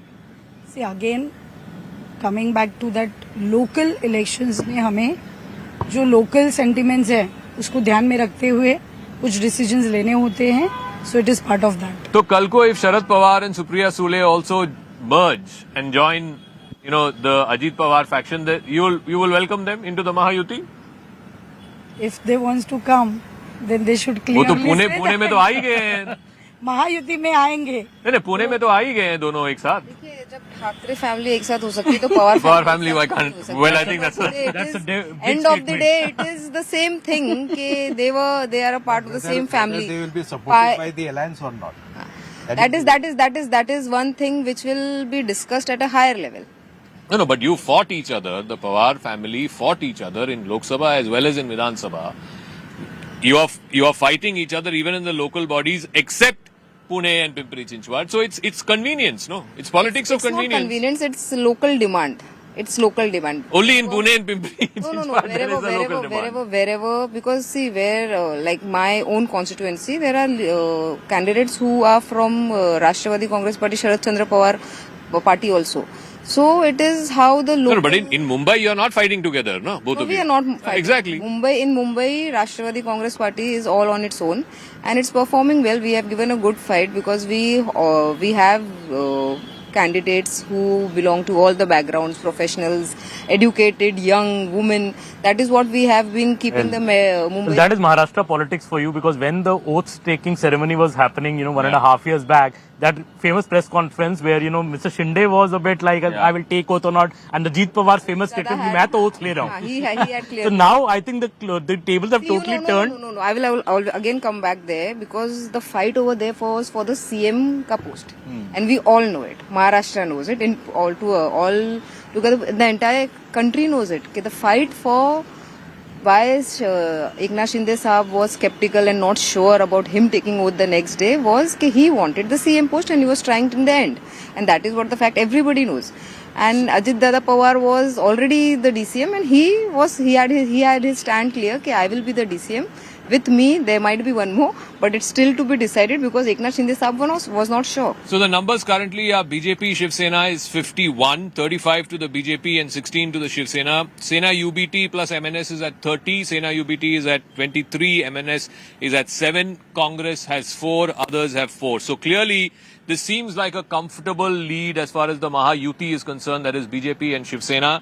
If this trend holds, Aman, and if this result is a comfortable win for the BJP and for the Shiv Sena, what does it mean for the politics of the state, for the future of all these political formations? I think the alliances are at stake here. I think if the BJP and the Shiv Sena together are able to win, as Mr. Vyas is saying, clearly 140 seats around, I think the role of Mr. Ajit Pawar in this alliance becomes a bit marginalized. Anyways, the BJP didn't need Mr. Ajit Pawar or Mr. Shinde in a big way after the Vidhan Sabha results. So I think BJP is a party which I think believes in most importantly in loyalty. They want parties which are loyal to them, leaders which are loyal to them. And Mr. Shinde, though he may have been upset at that stage of not being made the chief minister, he's stuck on with the BJP. He's not left their side. He's become the deputy chief minister and he's, I think, conducted himself well in the public discourse as well, though he may have complained behind closed doors. So I think that is very clear that Mr. Ajit Pawar's role could get marginalized because BJP definitely has not liked the Pawar uniting in Pune. On the other side, I think if the UBT alliance with MNS is collapsing, if they are stopping at about 50 seats, I think Mr. Raj Thackeray and Uddhav Thackeray's unity is history. I don't think, and Mr. Raj Thackeray has never said that this alliance is beyond the BMC elections. He's very clearly said this is for BMC. So I think that alliance will be history, and that is, I think, even more bad news for the Uddhav Thackeray front because that party now has really nothing left. If you lose BMC, Shaka, what can you win in Maharashtra? BMC is their last fortress, and if they're losing it so badly as we look at right now, if they're just at 32 seats against 51, if they're stopping at 60 seats, I think it will be a massive, massive loss, and it will... What happens to the Pawars? Well, I think the Pawars need to unite, as Sana Malik ji has just said that, if the Thackerays can unite, why not Pawar? I think all those signals are there because the Thackeray, if you see, the Pawars are also looking, especially Mr. Sharad Pawar, for political relevance in the state. Once such a big, strong leader in Maharashtra today relegated to almost the sidelines, he also, like Uddhav Thackeray, needs some oxygen, and I think he's tried out. I think what has happened in Pune is an experiment. They have tried to test the waters on how things go, and if they are, but I don't see them winning in Pune also. If they need to win in Pune first to at least solidify that alliance. Pawars welcome होंगे महायुति में अगर वो अभी ये आना चाहेंगे तो देवेंद्र जी फडणवीस जी है हमारे, वो तय करेंगे, जो वो तय करेंगे वो हम मानेंगे. नहीं, अजीत पवार के खिलाफ भी वो बोले थे पहले 5 साल पहले 7 साल पहले कि वो करप्शन में फंसे हुए हैं, उनको जेल भेजेंगे वगैरह वगैरह. अभी तो वो डेप्यूटी चीफ मिनिस्टर है आपकी सरकार में. देखिए सर, मैं फिर से वही कहूंगी कि ये जो लेवल पे डिसीजन होना है वो लेवल पे होगा, और जो भी होगा अच्छे के लिए अगर होता है तो हम सबको. Even Ajit Pawar's family, this whole controversy which had happened over the land matter, I don't think Mr. Devendra Fadnavis was too happy with the way it panned out. In fact, he had said very strong action will be taken. So there have been tensions, I think, between the Mahayuti alliance, especially as far as Mr. Ajit Pawar is concerned. So the tensions between Mr. Shinde and Mr. Fadnavis will ease up now that if these numbers hold. The numbers currently BJP alliance 56 and Sena UBT plus MNS is at 36. Shaka, there is no tension between Shinde or Fadnavis ji or Ajit Pawar ji as far as Mahayuti government is concerned. They are very strongly doing development work. What we are doing for the people of Maharashtra, definitely we are getting support. But one thing we are not discussing or we are not considering is that in Mumbai, with UBT and MNS, there is one party called NCP Sharad Pawar also. Yes. They are contesting in alliance with them. For 12 seats are allotted to Sharad Pawar's party. Yes. That also we must consider. Not winning when UBT is not doing well, it means Sharad Pawar is also not doing well in Mumbai. Okay. Sana Malik? See, I will talk about only Rashtrawadhi Congress party, that is whom's under leadership I work, that is Ajit Dada Pawar. And when you're talking about tiffs in Mahayuti, see, being an MLA, I clearly work very closely with the government. and whenever we are there there don't seem to be any tiff. And Rashtrawadhi Congress Party and my leader Ajit Dada Pawar, I think in the entire Mahayuti, it is only Rashtrawadhi Congress Party who meets his leadership every week.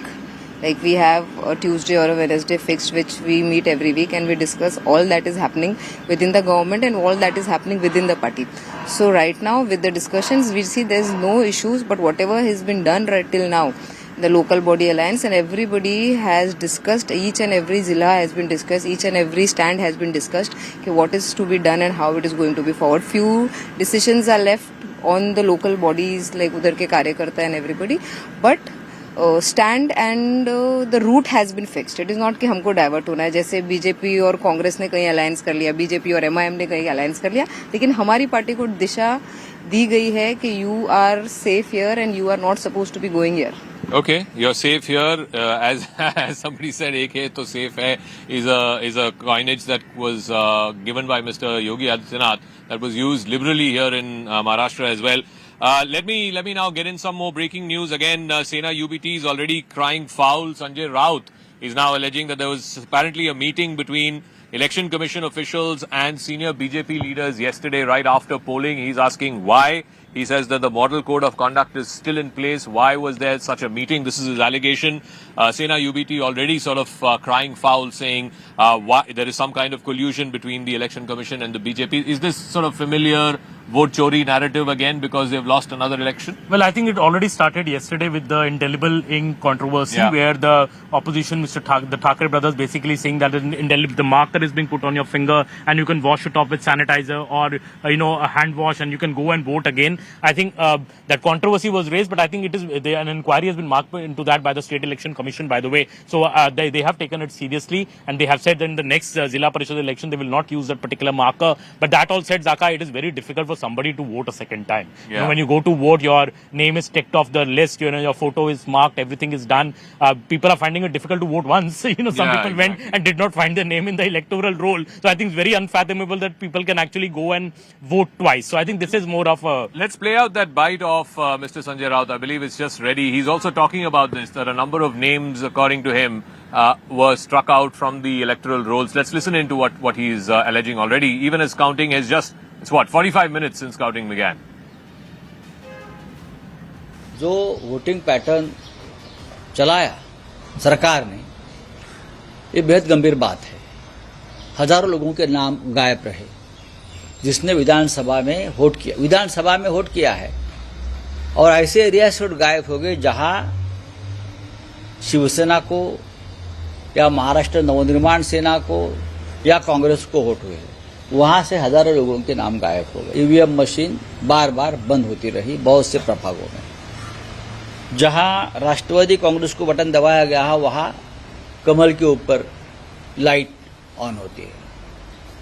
वैसा मशाल का हो गया, वैसा engine का हो गया. और चुनाव आयोग के जो लोग हैं वो हमारी शिकायत सुनने को तैयार नहीं. कल शाम को 6 बजे तुरंत ये वोटिंग खत्म होने के बाद मुंबई महापालिका के कमिश्नर और बीजेपी के लोगों में, वरिष्ठ लोगों में एक मीटिंग हो गई. क्यों हो गई? कोड ऑफ कंडक्ट चल रहा है, आचार संहिता चल रही है. आप 1.5 घंटे तक कमिश्नर के साथ बैठते हो और क्या तय करते हो? आज का जो रिजल्ट है वो आपने तय किया.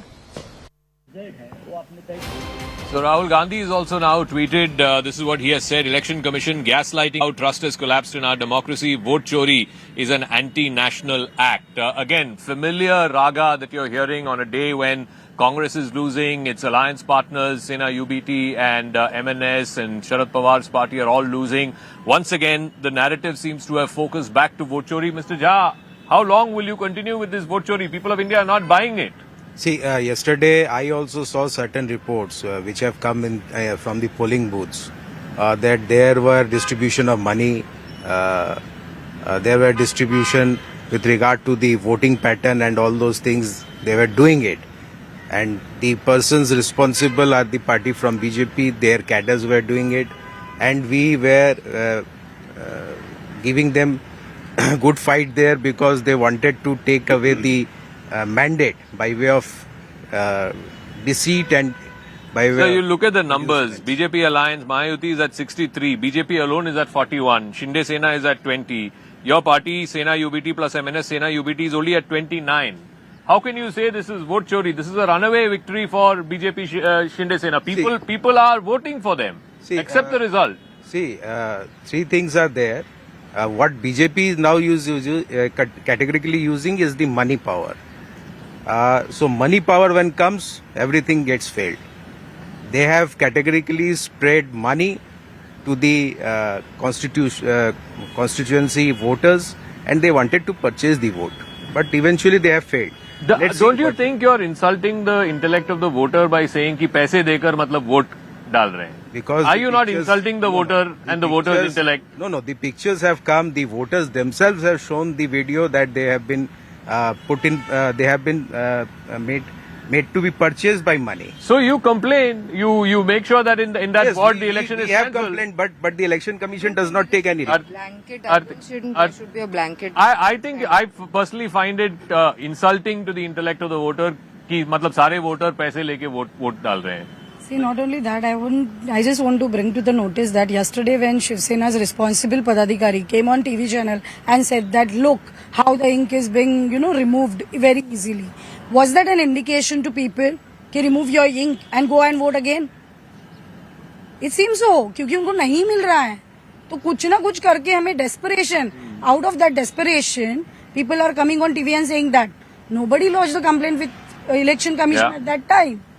So they should understand the responsibility. They have taken Marathi Manus and Mumbaikar for granted for long, and out of that, now they feel कि अभी तो कुछ भी करेंगे तो चलेगा.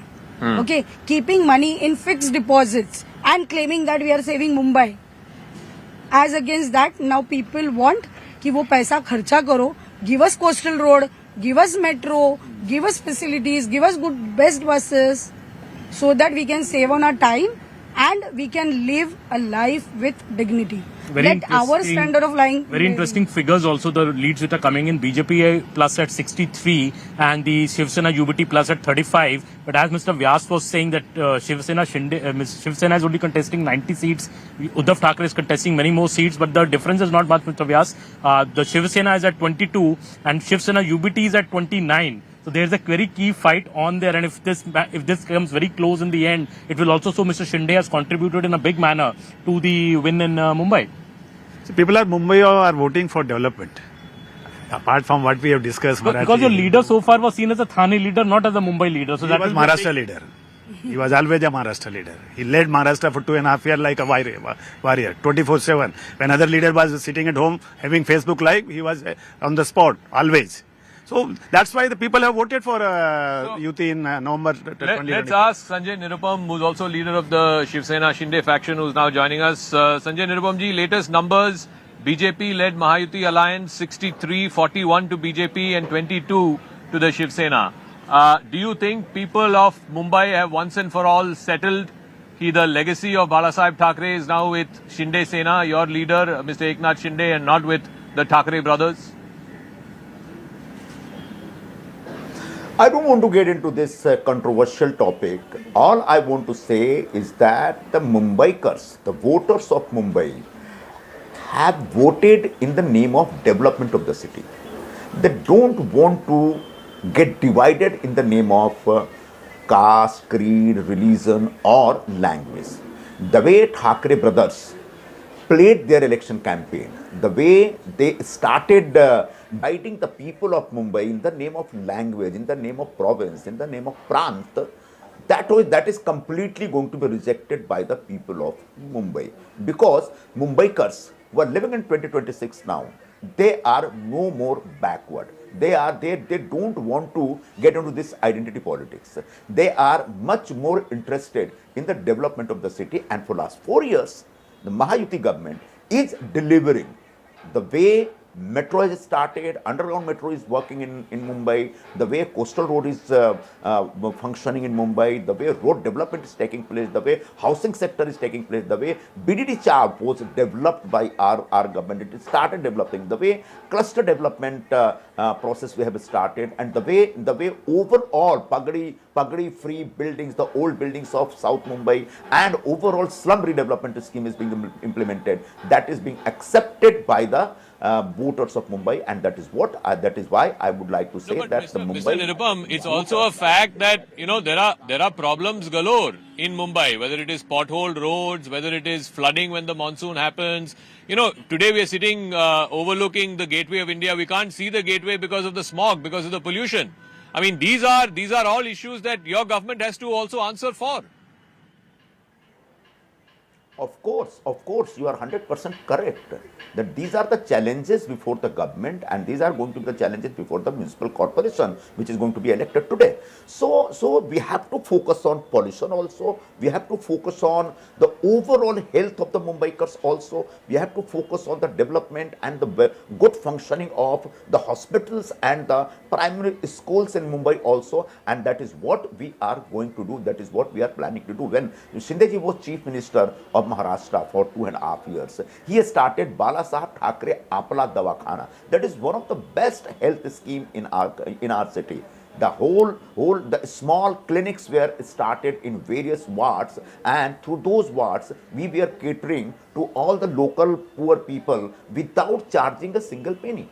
But when Mr. Uddhav Thackeray was controlling BMC, he was completely failed in maintaining all the BMC hospitals, which are big in our city. As far as the potholes is concerned, yes, this is a big issue. But for the first time in this monsoon, Mumbai witnessed very less potholes. Why? Because we are developing the concrete roads in Mumbai. When Shinde was Chief Minister, he announced that spending 6,000 crore, I'm going to concretize all the internal roads of Mumbai. Almost 70% of the work is done, and all those areas where the concrete road is constructed, there were no potholes found in last monsoon. Similarly, Mr. Nirupam, also we see the results, coming in slowly, but the opposition is already crying vote chori. They are saying that this election is being won by the NDA with the help of money power. The Indelible ink controversy is being raised, and also if you would like to comment on the performance, of the Congress party, which has completely collapsed. What does that show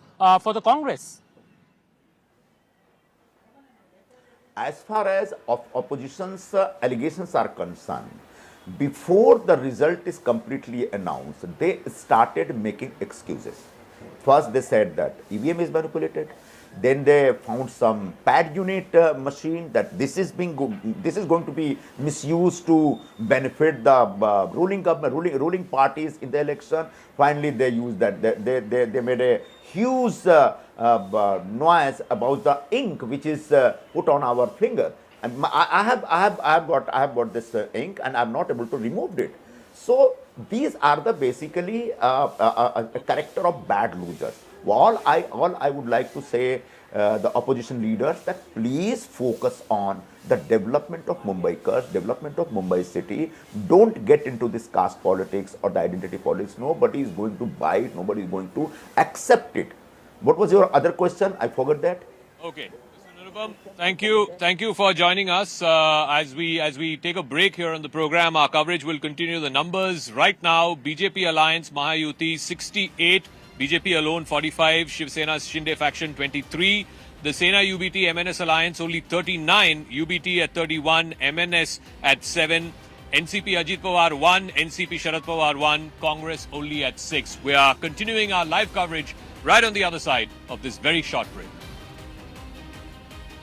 जो voting pattern चलाया सरकार ने, ये बेहद गंभीर बात है।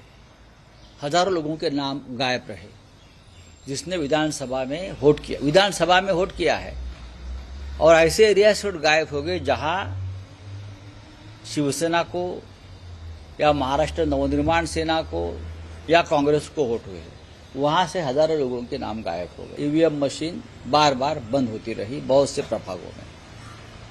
जहां राष्ट्रवादी कांग्रेस को बटन दबाया गया है, वहां कमल के ऊपर लाइट ऑन होती है। वैसा मशाल का हो गया, वैसा इंजन का हो गया। और चुनाव आयोग के जो लोग हैं वो हमारी शिकायत सुनने को तैयार नहीं। कल शाम को 6 बजे तुरंत ये वोटिंग खत्म होने के बाद मुंबई महापालिका के कमिश्नर और बीजेपी के लोगों में, वरिष्ठ लोगों में एक मीटिंग हो गई। क्यों हो गई? कोड ऑफ कंडक्ट चल रहा है, आचार संहिता चल रही है। आप 1.5 घंटे तक कमिश्नर के साथ बैठते हो और क्या तय करते हो? आज का जो रिजल्ट है वो आपने तय किया।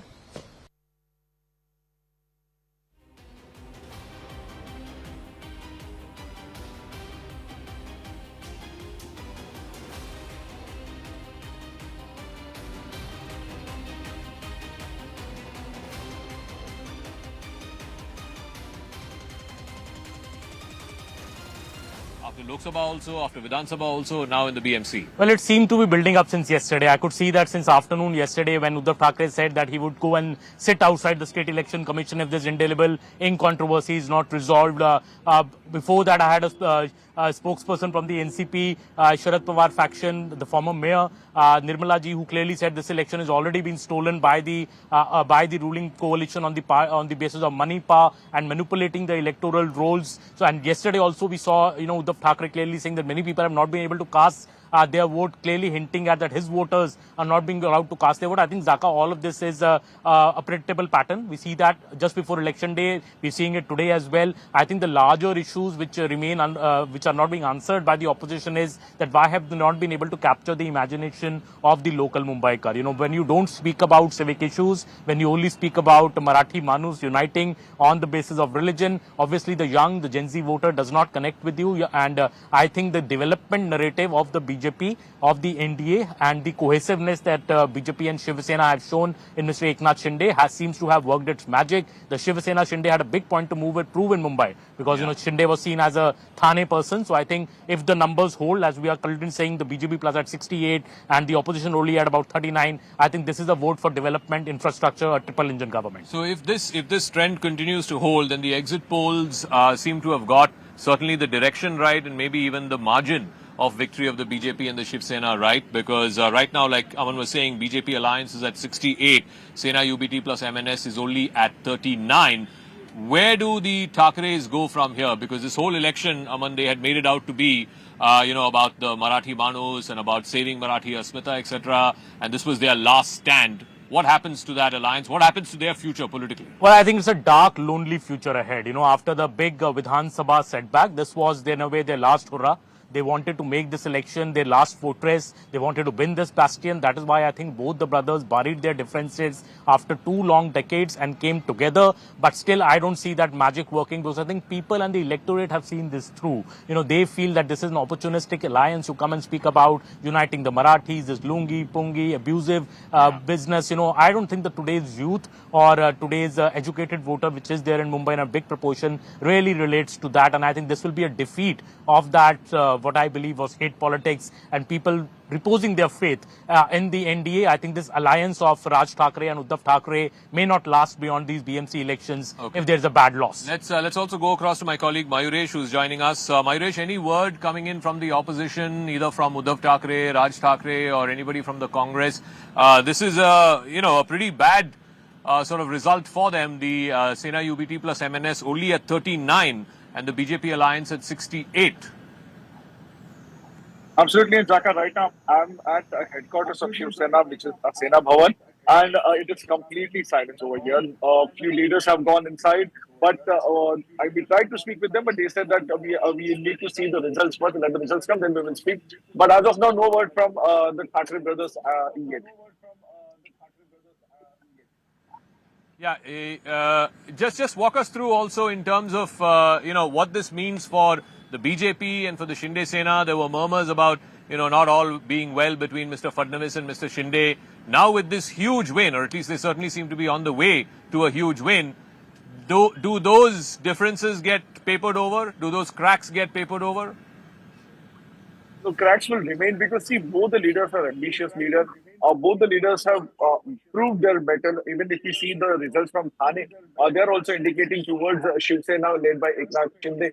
So both the leaders will definitely prove their mettle, and whatever the responsibility have been given to them, they have completed the task. So that tussle will still remain in Mahayuti.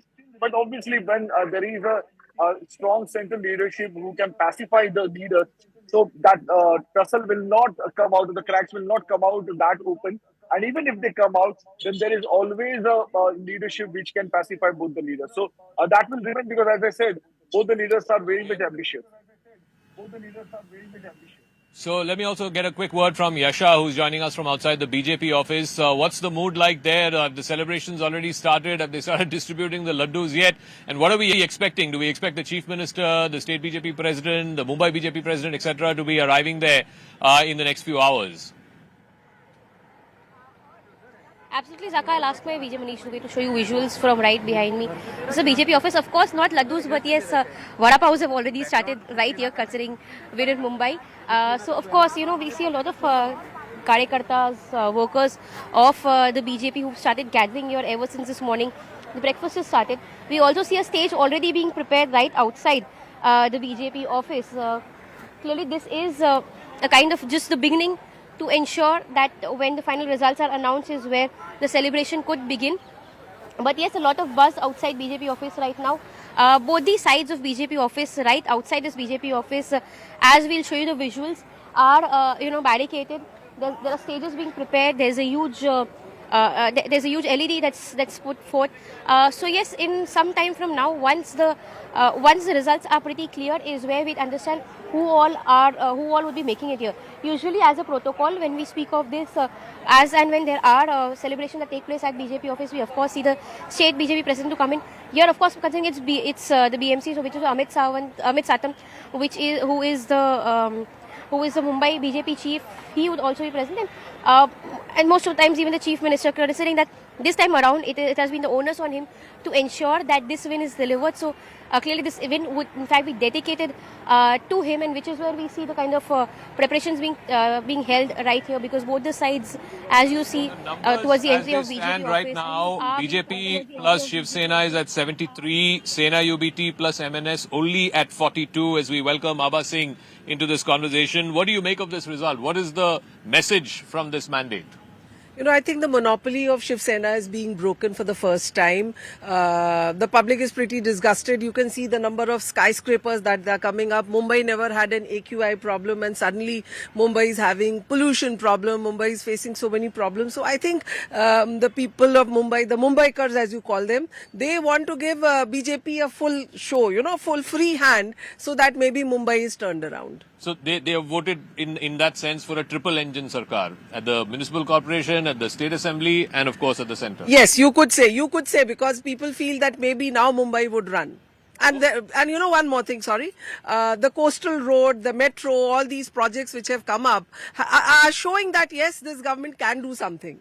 So that's what ultimately voters want. Who is making my life better? Who is easing my life in terms of connectivity, infrastructure, what have you? That is number one priority, not about Marathi Manus or Asmita or whatever it is. If you see, most of the parties have given Marathi Manus ticket, be it Shiv Sena, be it BJP. I mean, 2/3 of the candidates are Marathi Manus. Earlier it used to be North Indians, quite a few of them, but this time all the numbers have gone down. So I think Marathi Manus that card is playing, because both parties have tried to play safe. But yes, end of the day, people want government that works, that gives them clean water, clean air, and jobs. So this also means, Aarti Kuleji, that no more excuses now. You have to fix the air, you have to fix the water, you have to fix the potholes, you have to fix the pollution.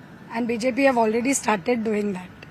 There are problems galore. We're sitting outside Gateway. Yahan se the Gateway to dikh bhi nahi raha because of the pollution. They are. See, ma'am just mentioned about coastal road. Yeah. See, it is about the willpower, right? So BJP decided to get it done, and BJP made it sure that कि ये कम से कम समय में हो जाए. उसके लिए whatever things needs to be done, Devendra Fadnavis ji, Eknath Shinde ji, they both are capable of doing it, and they are doing it well. Okay, so Pradeep Bhandari of the BJP has just reacted to Rahul Gandhi's tweet. Rahul Gandhi, of course, saying that the Election Commission is gaslighting the people of India. Again, that familiar narrative of vote chori seems to be coming back to the fore. Let's just listen into what Pradeep Bhandari has said. He's put out a tweet saying the anti-national party, of course, in reference to the Congress, getting backing from Pakistan, is searching for a scapegoat. Looking at imminent defeat in the BMC elections, every season the Parivarwadi, to escape scrutiny, comes up with one or the other allegation, which turns out to be a damn squib in the court of law and court of public opinion. Abba Singh, why are we seeing again and again this whole vote chori narrative? Why can't some political parties accept that this is the mandate of the people? Exactly, because I don't believe that there's something like vote chori can go on in today's time when you have the mobiles, you have so much social media. You think people will not get evidence. So coming up with this and not trying to improve the problems. And in fact, I think Rahul Gandhi needs to get his house in order. There is no opposition. And when the joke goes that Modi is lucky because Rahul Gandhi is the one reason why he's winning, I think we definitely need to get things in order. Public is very intelligent. Today's youth, the youngsters in Mumbai, they also are realizing that no potholes, they want no traffic problems, and definitely now it is not going to be only talking about big things and forgetting the small things. This BMC elections is showing people that Mumbaikars now want what is there rightfully. So is that the overriding message, that they want the same party or the same alliance in all forms of government, all levels of government, so that there is accountability that can be fixed? It clearly seems so. I think as you were discussing earlier, Zaka, also that Mumbaikars don't want conflict anymore. They've already seen so many political alliances being stitched and broken up that, people are so confused which party is contesting on what symbol and all of those kinds. I think people want that there is a Modi at the center. There's very clearly Mr. Devendra Fadnavis, Eknath Shinde at the state level, and they have been given a wholesome mandate just 1.5 years back. Now they don't want a BMC being run by Uddhav Thackeray and Raj Thackeray, where they're continuously on a collision course with the state government, because that would lead to projects getting derailed. We've seen that when Uddhav Thackeray was the chief minister, the metro project, the coastal road project, the high-speed rail project between Ahmedabad and Mumbai did not take off because there were all sort of protests happening, and though the centre was trying to push them, there was no way these projects would. And since Mr. Fadnavis has come, all these projects in coastal road has come up. We have seen the Mumbai metro roll out, and we will soon see in a couple of years the high-speed rail coming out. But one thing interesting I'm seeing, Zaka, in these results, and I would like to ask Abhaji about that BJP plus it at 75 right now in the leads. The Shiv Sena UBT is at 49, and out of those 49, 40 seats are with Shiv Sena UBT. So clearly Mr. Uddhav Thackeray is not going down without a fight. 40 is still a respectable number. If Mr. Uddhav Thackeray proves to be a strong opposition in the BMC, do you think that's a good sign for democracy? Because you were hoping that in a way the Thackeray's are history after this election. No, I'll tell you, Mumbai Manus is very emotional. The Thackeray still have that affection of Mumbaikars, and that is why those wherever they are. And let me tell you, at the grassroots, you will always have a Shiv Sainik who will come to help you. If there is a death, if there is an accident, there will be Shiv Sainiks on the road. So they are getting those votes. We cannot deny them that. Shiv Sena has been at the grassroots. The shakhas are active. But yes, now the public is seeing the larger role.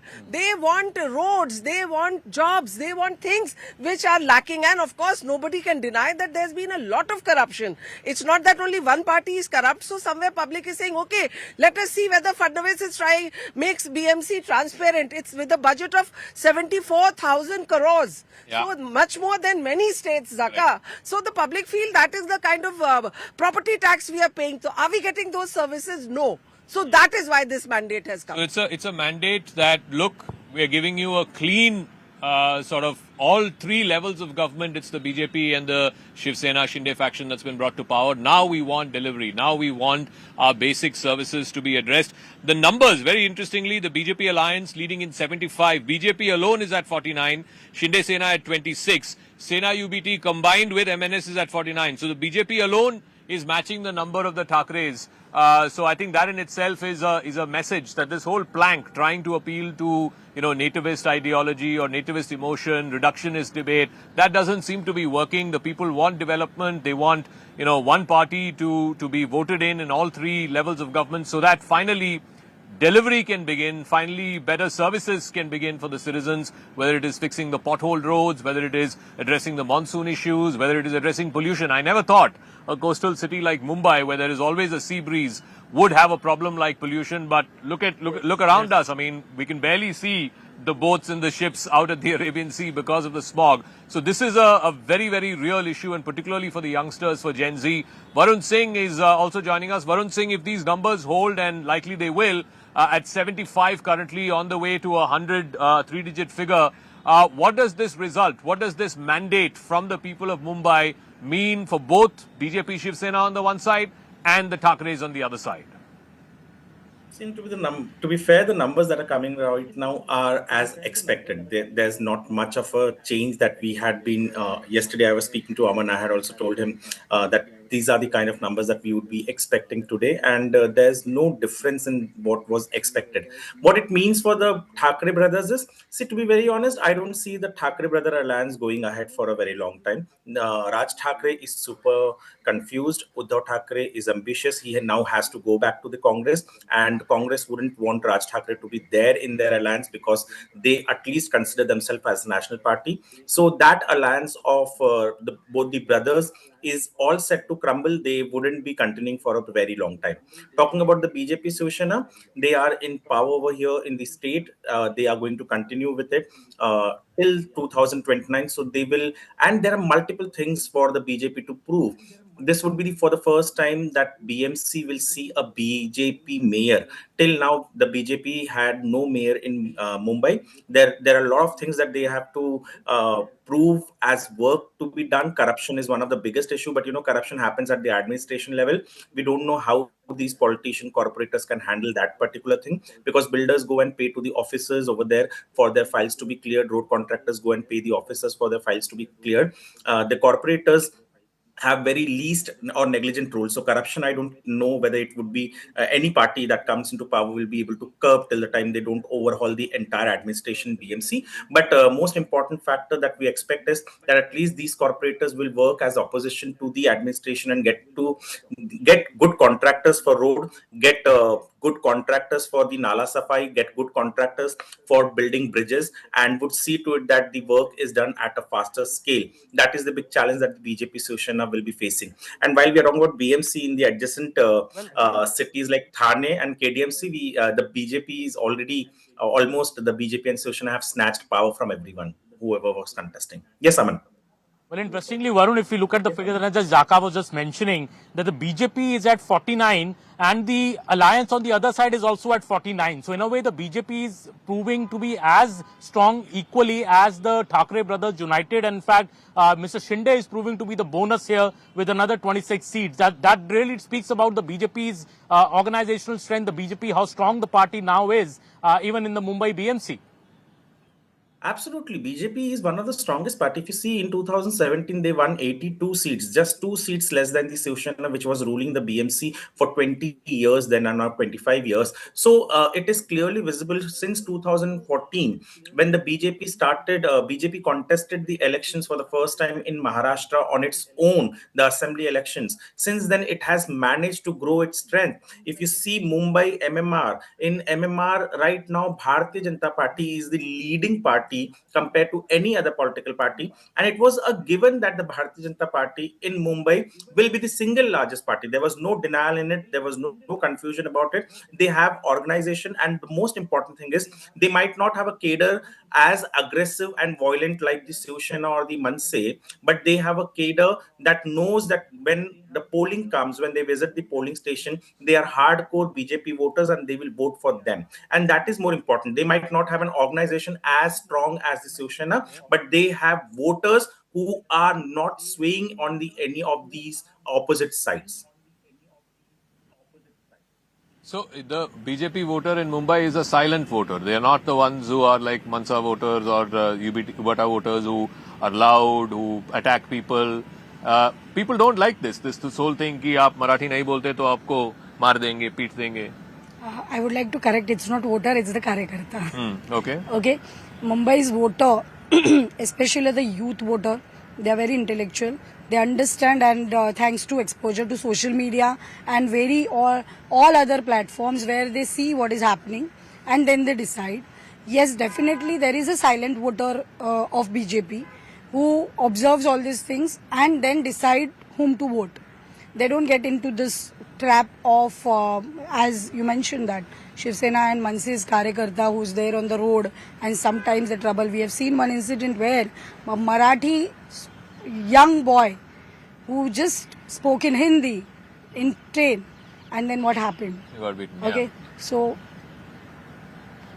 Abha Singh, it also speaks to the changing demographics of the city itself. Today, 45% of the population of Mumbai are either Gujarati or Marwadi or North Indian or South Indian. So, in this cosmopolitan city, to come and say, oh, we will only speak for Marathi Manus, the silent majority doesn't seem to be approving this kind of a... You know, this vote itself shows that the silent majority is telling Shiv Sena, mend your ways. You cannot beat up people if they don't speak Marathi. They don't want to speak Marathi. And this is the commercial capital of the country. You have to respect that this is the place which is giving that kind of taxes. I mean, each Mumbaikar, the amount of property tax he is paying, the amount of GST he is paying. So, respect him. This city is not made by only the Marathi Manus. It is the migrant workers, the Jharkhandis who've come. If you think these 5,000 buildings are being constructed right now, it is the Marathi Manus who's doing that work. No, it is people from Jharkhand, Chhattisgarh, you know, all over. So definitely, and Mumbai is a melting pot, and that is what this election is showing, that no longer is Marathi Manus going to rule the roost. It is the common man, the Mumbaikar, and Mumbaikar is Gujarati, Marwadi, UPI, North Indian, anyone for that matter. So the numbers right now, 79 to BJP plus Shiv Sena, 52 to the BJP alone. Sena UBT alliance, as an alliance, is 52, UBT at 43, MNS at 8. So MNS is really dragging that alliance. NCP Sharad Pawar has got 1, NCP Ajit Pawar has got 1, and Congress just 7. So if these results hold, and if the BJP Shinde Sena, march towards 114 plus, what does it mean for the principal characters? What does it mean for Mr. Fadnavis? What does it mean for Mr. Eknath Shinde? I think, Zaka, if BJP wins as big as it is looking now, I think Mr. Fadnavis really cements his position in Maharashtra. He already had cemented his position when he became the chief minister, but there were still question marks that Mr. Fadnavis from Nagpur, can he win BMC? Because I remember Uddhav Thackeray speaking to our colleague Mayuresh in an interview, and he said that Fadnavis does not understand Mumbai. He's from Nagpur, so how can he even win? So if the BMC is won by the BJP in the manner and so handsomely as we seem it will be, I think Mr. Fadnavis solidifies his position as the Vikas Purush in Maharashtra, as the man who's bringing development, infrastructure. Yes, he did make that pitch of a Marathi Hindu mayor, which I think he may have avoided because, that's not his core, I would say, his image. But yes, he had to do that because of what was happening on the other side. With that said, I think the infrastructure will really get a boost under Mr. Fadnavis. He really believes in bringing, all these projects, expanding the Mumbai metro, solving the pothole issue. Because so far, with different authorities, I think with one party in power, all across Mumbai, all these authorities, it will make it easier for the problems of Mumbai to be solved. And I think that is what the people have voted for. I remember speaking to this young lady who was on a morning walk at Marine Drive yesterday, and I asked her, have you voted? She said, yes, I'm going to vote. But then she said, why this whole Marathi? Again, I'm not a Marathi. I have come from Punjab and settled here around 15 years back. I have contributed to the economy of Mumbai, but today I feel that one alliance does not even care for me. In fact, it detests me. So I don't stand for this politics, and she said, I don't like the BJP so much, but I will still vote for the BJP because I feel at least the BJP will not harm me in any way or abuse me in any way. So I think this Raj Thakray's politics, abuse politics, and we see MNS, as we're seeing in this figure, just at 8 seats, dragging down that alliance. I think people have strongly rejected this hate politics of Raj Thakray. This whole parochialism, appealing to a nativist sentiment, and at the end of the day, and I strongly believe this, Varun can weigh in on this as well, the Thackerays had this whole exclusive claim on Balasaheb's legacy, and they have the surname, and they will be the upholders of it, and so on and so forth. The people are saying, we don't think so. We don't think that just because you have a famous surname, you have some kind of exclusive rights over power. That's the message from today's mandate, Varun. To be very honest, let me tell you a simple fact, and it is an irony that Aman spoke to someone in Nariman Point, and the woman was like, I want to go and vote, and that is the constituency which has the least voting percentage. Only 20% of people from that constituency have come out to vote. And secondly, Mumbai as such, till now has had hardly 35 or 40 in its 100 years of history, has had 35 to 40 or 47 mayors who are Maharashtrians. But one thing I would like to tell, Abha Singh in her just said that Marathi Manus wouldn't be ruling here. I would like to clarify that it is a state in Maharashtra and Marathi Manus rules over here, and Marathi Manus will continue ruling Mumbai, immaterial which political party comes or which political party goes. Yes, the hooliganism needs to be countered, and to be very honest, the BJP towards the start, when MNS started with it, appeared a bit soft and weak when it had to counter Devendra Fadnavis. That the kind of action expected from him as the home minister wasn't seen on the field, and that is one reason why many of the Northeast or many of the people from South or many of the people from Punjab started feeling that Mumbai sort of is not safe, while on ground it was hardly few incidents. But honestly speaking, the demography has changed. Zaka, you mentioned about Gujarati, North Indian, Marwadis, but 20% population of Mumbai is right now Muslims. They are the one who decide who will be the corporators on 35 seats in Mumbai, and most of them are in Mumbai city and central of Mumbai. And this population is also increasing, and that is the reason why I said UBT in the run up will go back to the Congress, because right now not aligning with the Congress is costing him the Muslim vote that he had managed to get in the Lok Sabha and the Assembly. And in Lok Sabha, he could win Northeast Mumbai, he could win South Mumbai, only and only because the Muslim vote consolidated behind UBT. In Assembly, he could win those seats because Muslim votes consolidated behind UBT. And hence, I'm saying that the MNS UBT alliance won't stay long, because UBT has to go back to his core voter, which is not Marathi right now, but the Muslims. All right, a quick response from Awar Singh before we take a break. Yeah. You know, the very fact, like everyone is pointing out, that Kolaba voted just 20% shows that there is something called apathy also, because the rich feel that there is so much corruption, they can pay and get their work done. So that has to be introspected by BJP, that why is the upper middle class not ready to come out and vote. And I'm sure Fadnavis, the kind of politician he is, he would look into the woes of the upper middle class also, because definitely Marathi Manus will continue, because Fadnavis also said it will be a Marathi Hindu mayor, so we know that it will continue. But the powers don't go only from the Marathi Manus, because that is what is showing that Shiv Sena is losing. It is the other communities that also are holding on to the election. Okay, we'll take a break. The numbers as they stand, the BJP plus Shiv Sena alliance is at 76, BJP on its own is at 50, Shinde Sena at 26. Sena UBT plus MNS is at 54, UBT at 44, MNS dragging that alliance down, and people saying that they don't like this politics of gundagiri and beating up people because they don't speak Marathi. We'll take a quick break, but continuing coverage in the richest civic body in Asia, 75,000 crore budget, the BMC. For the first time, the BJP will likely get its own mayor. First time in 25 years, the stranglehold of the Thackeray family in the BMC has been broken. Quick break, continuing coverage right on the other side.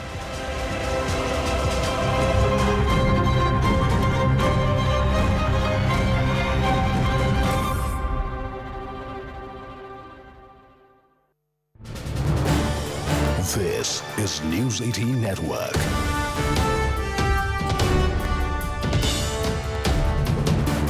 India's largest news network.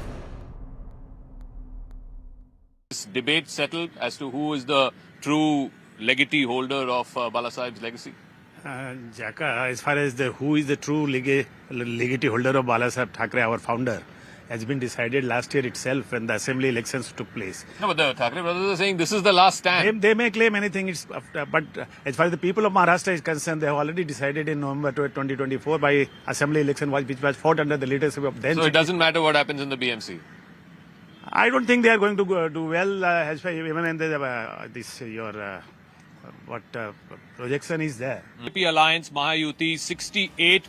BJP alone, 45. Shiv Sena's Shinde faction, 23. The Sena UBT MNS Alliance, only 39. UBT at 31. MNS at 7.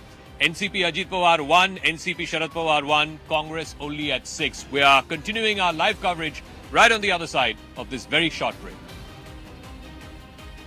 जो voting pattern चलाया सरकार ने, ये बेहद गंभीर बात है।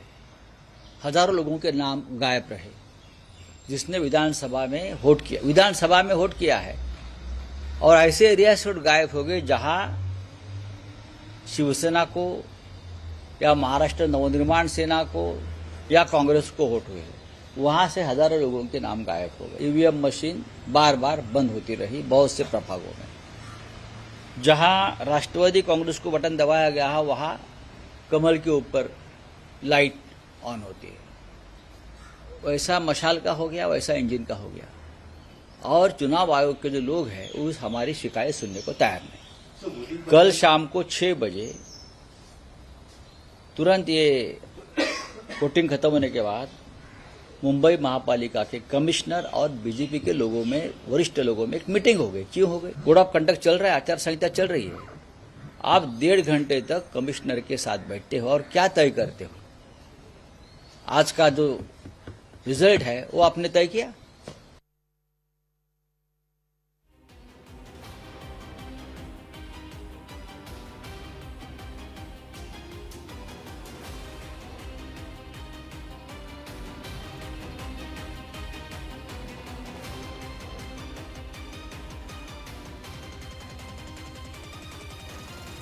After Lok Sabha also, after Vidhan Sabha also, now in the BMC. Well, it seemed to be building up since yesterday. I could see that since afternoon yesterday when Uddhav Thackeray said that he would go and sit outside the State Election Commission if this Indelible ink controversy is not resolved. Before that, I had a spokesperson from the NCP, Sharad Pawar faction, the former mayor, Nirmala ji, who clearly said this election has already been stolen by the ruling coalition on the basis of money, power and manipulating the electoral rolls. So, and yesterday also we saw, Uddhav Thackeray clearly saying that many people have not been able to cast their vote, clearly hinting at that his voters are not being allowed to cast their vote. I think, Zaka, all of this is a predictable pattern. We see that just before election day. We're seeing it today as well. I think the larger issues which remain, which are not being answered by the opposition is that why have they not been able to capture the imagination of the local Mumbaikar? When you don't speak about civic issues, when you only speak about Marathi Manus uniting on the basis of religion, obviously the young, the Gen Z voter does not connect with you. And I think the development narrative of the BJP, of the NDA and the cohesiveness that BJP and Shiv Sena have shown in Mr. Eknath Shinde seems to have worked its magic.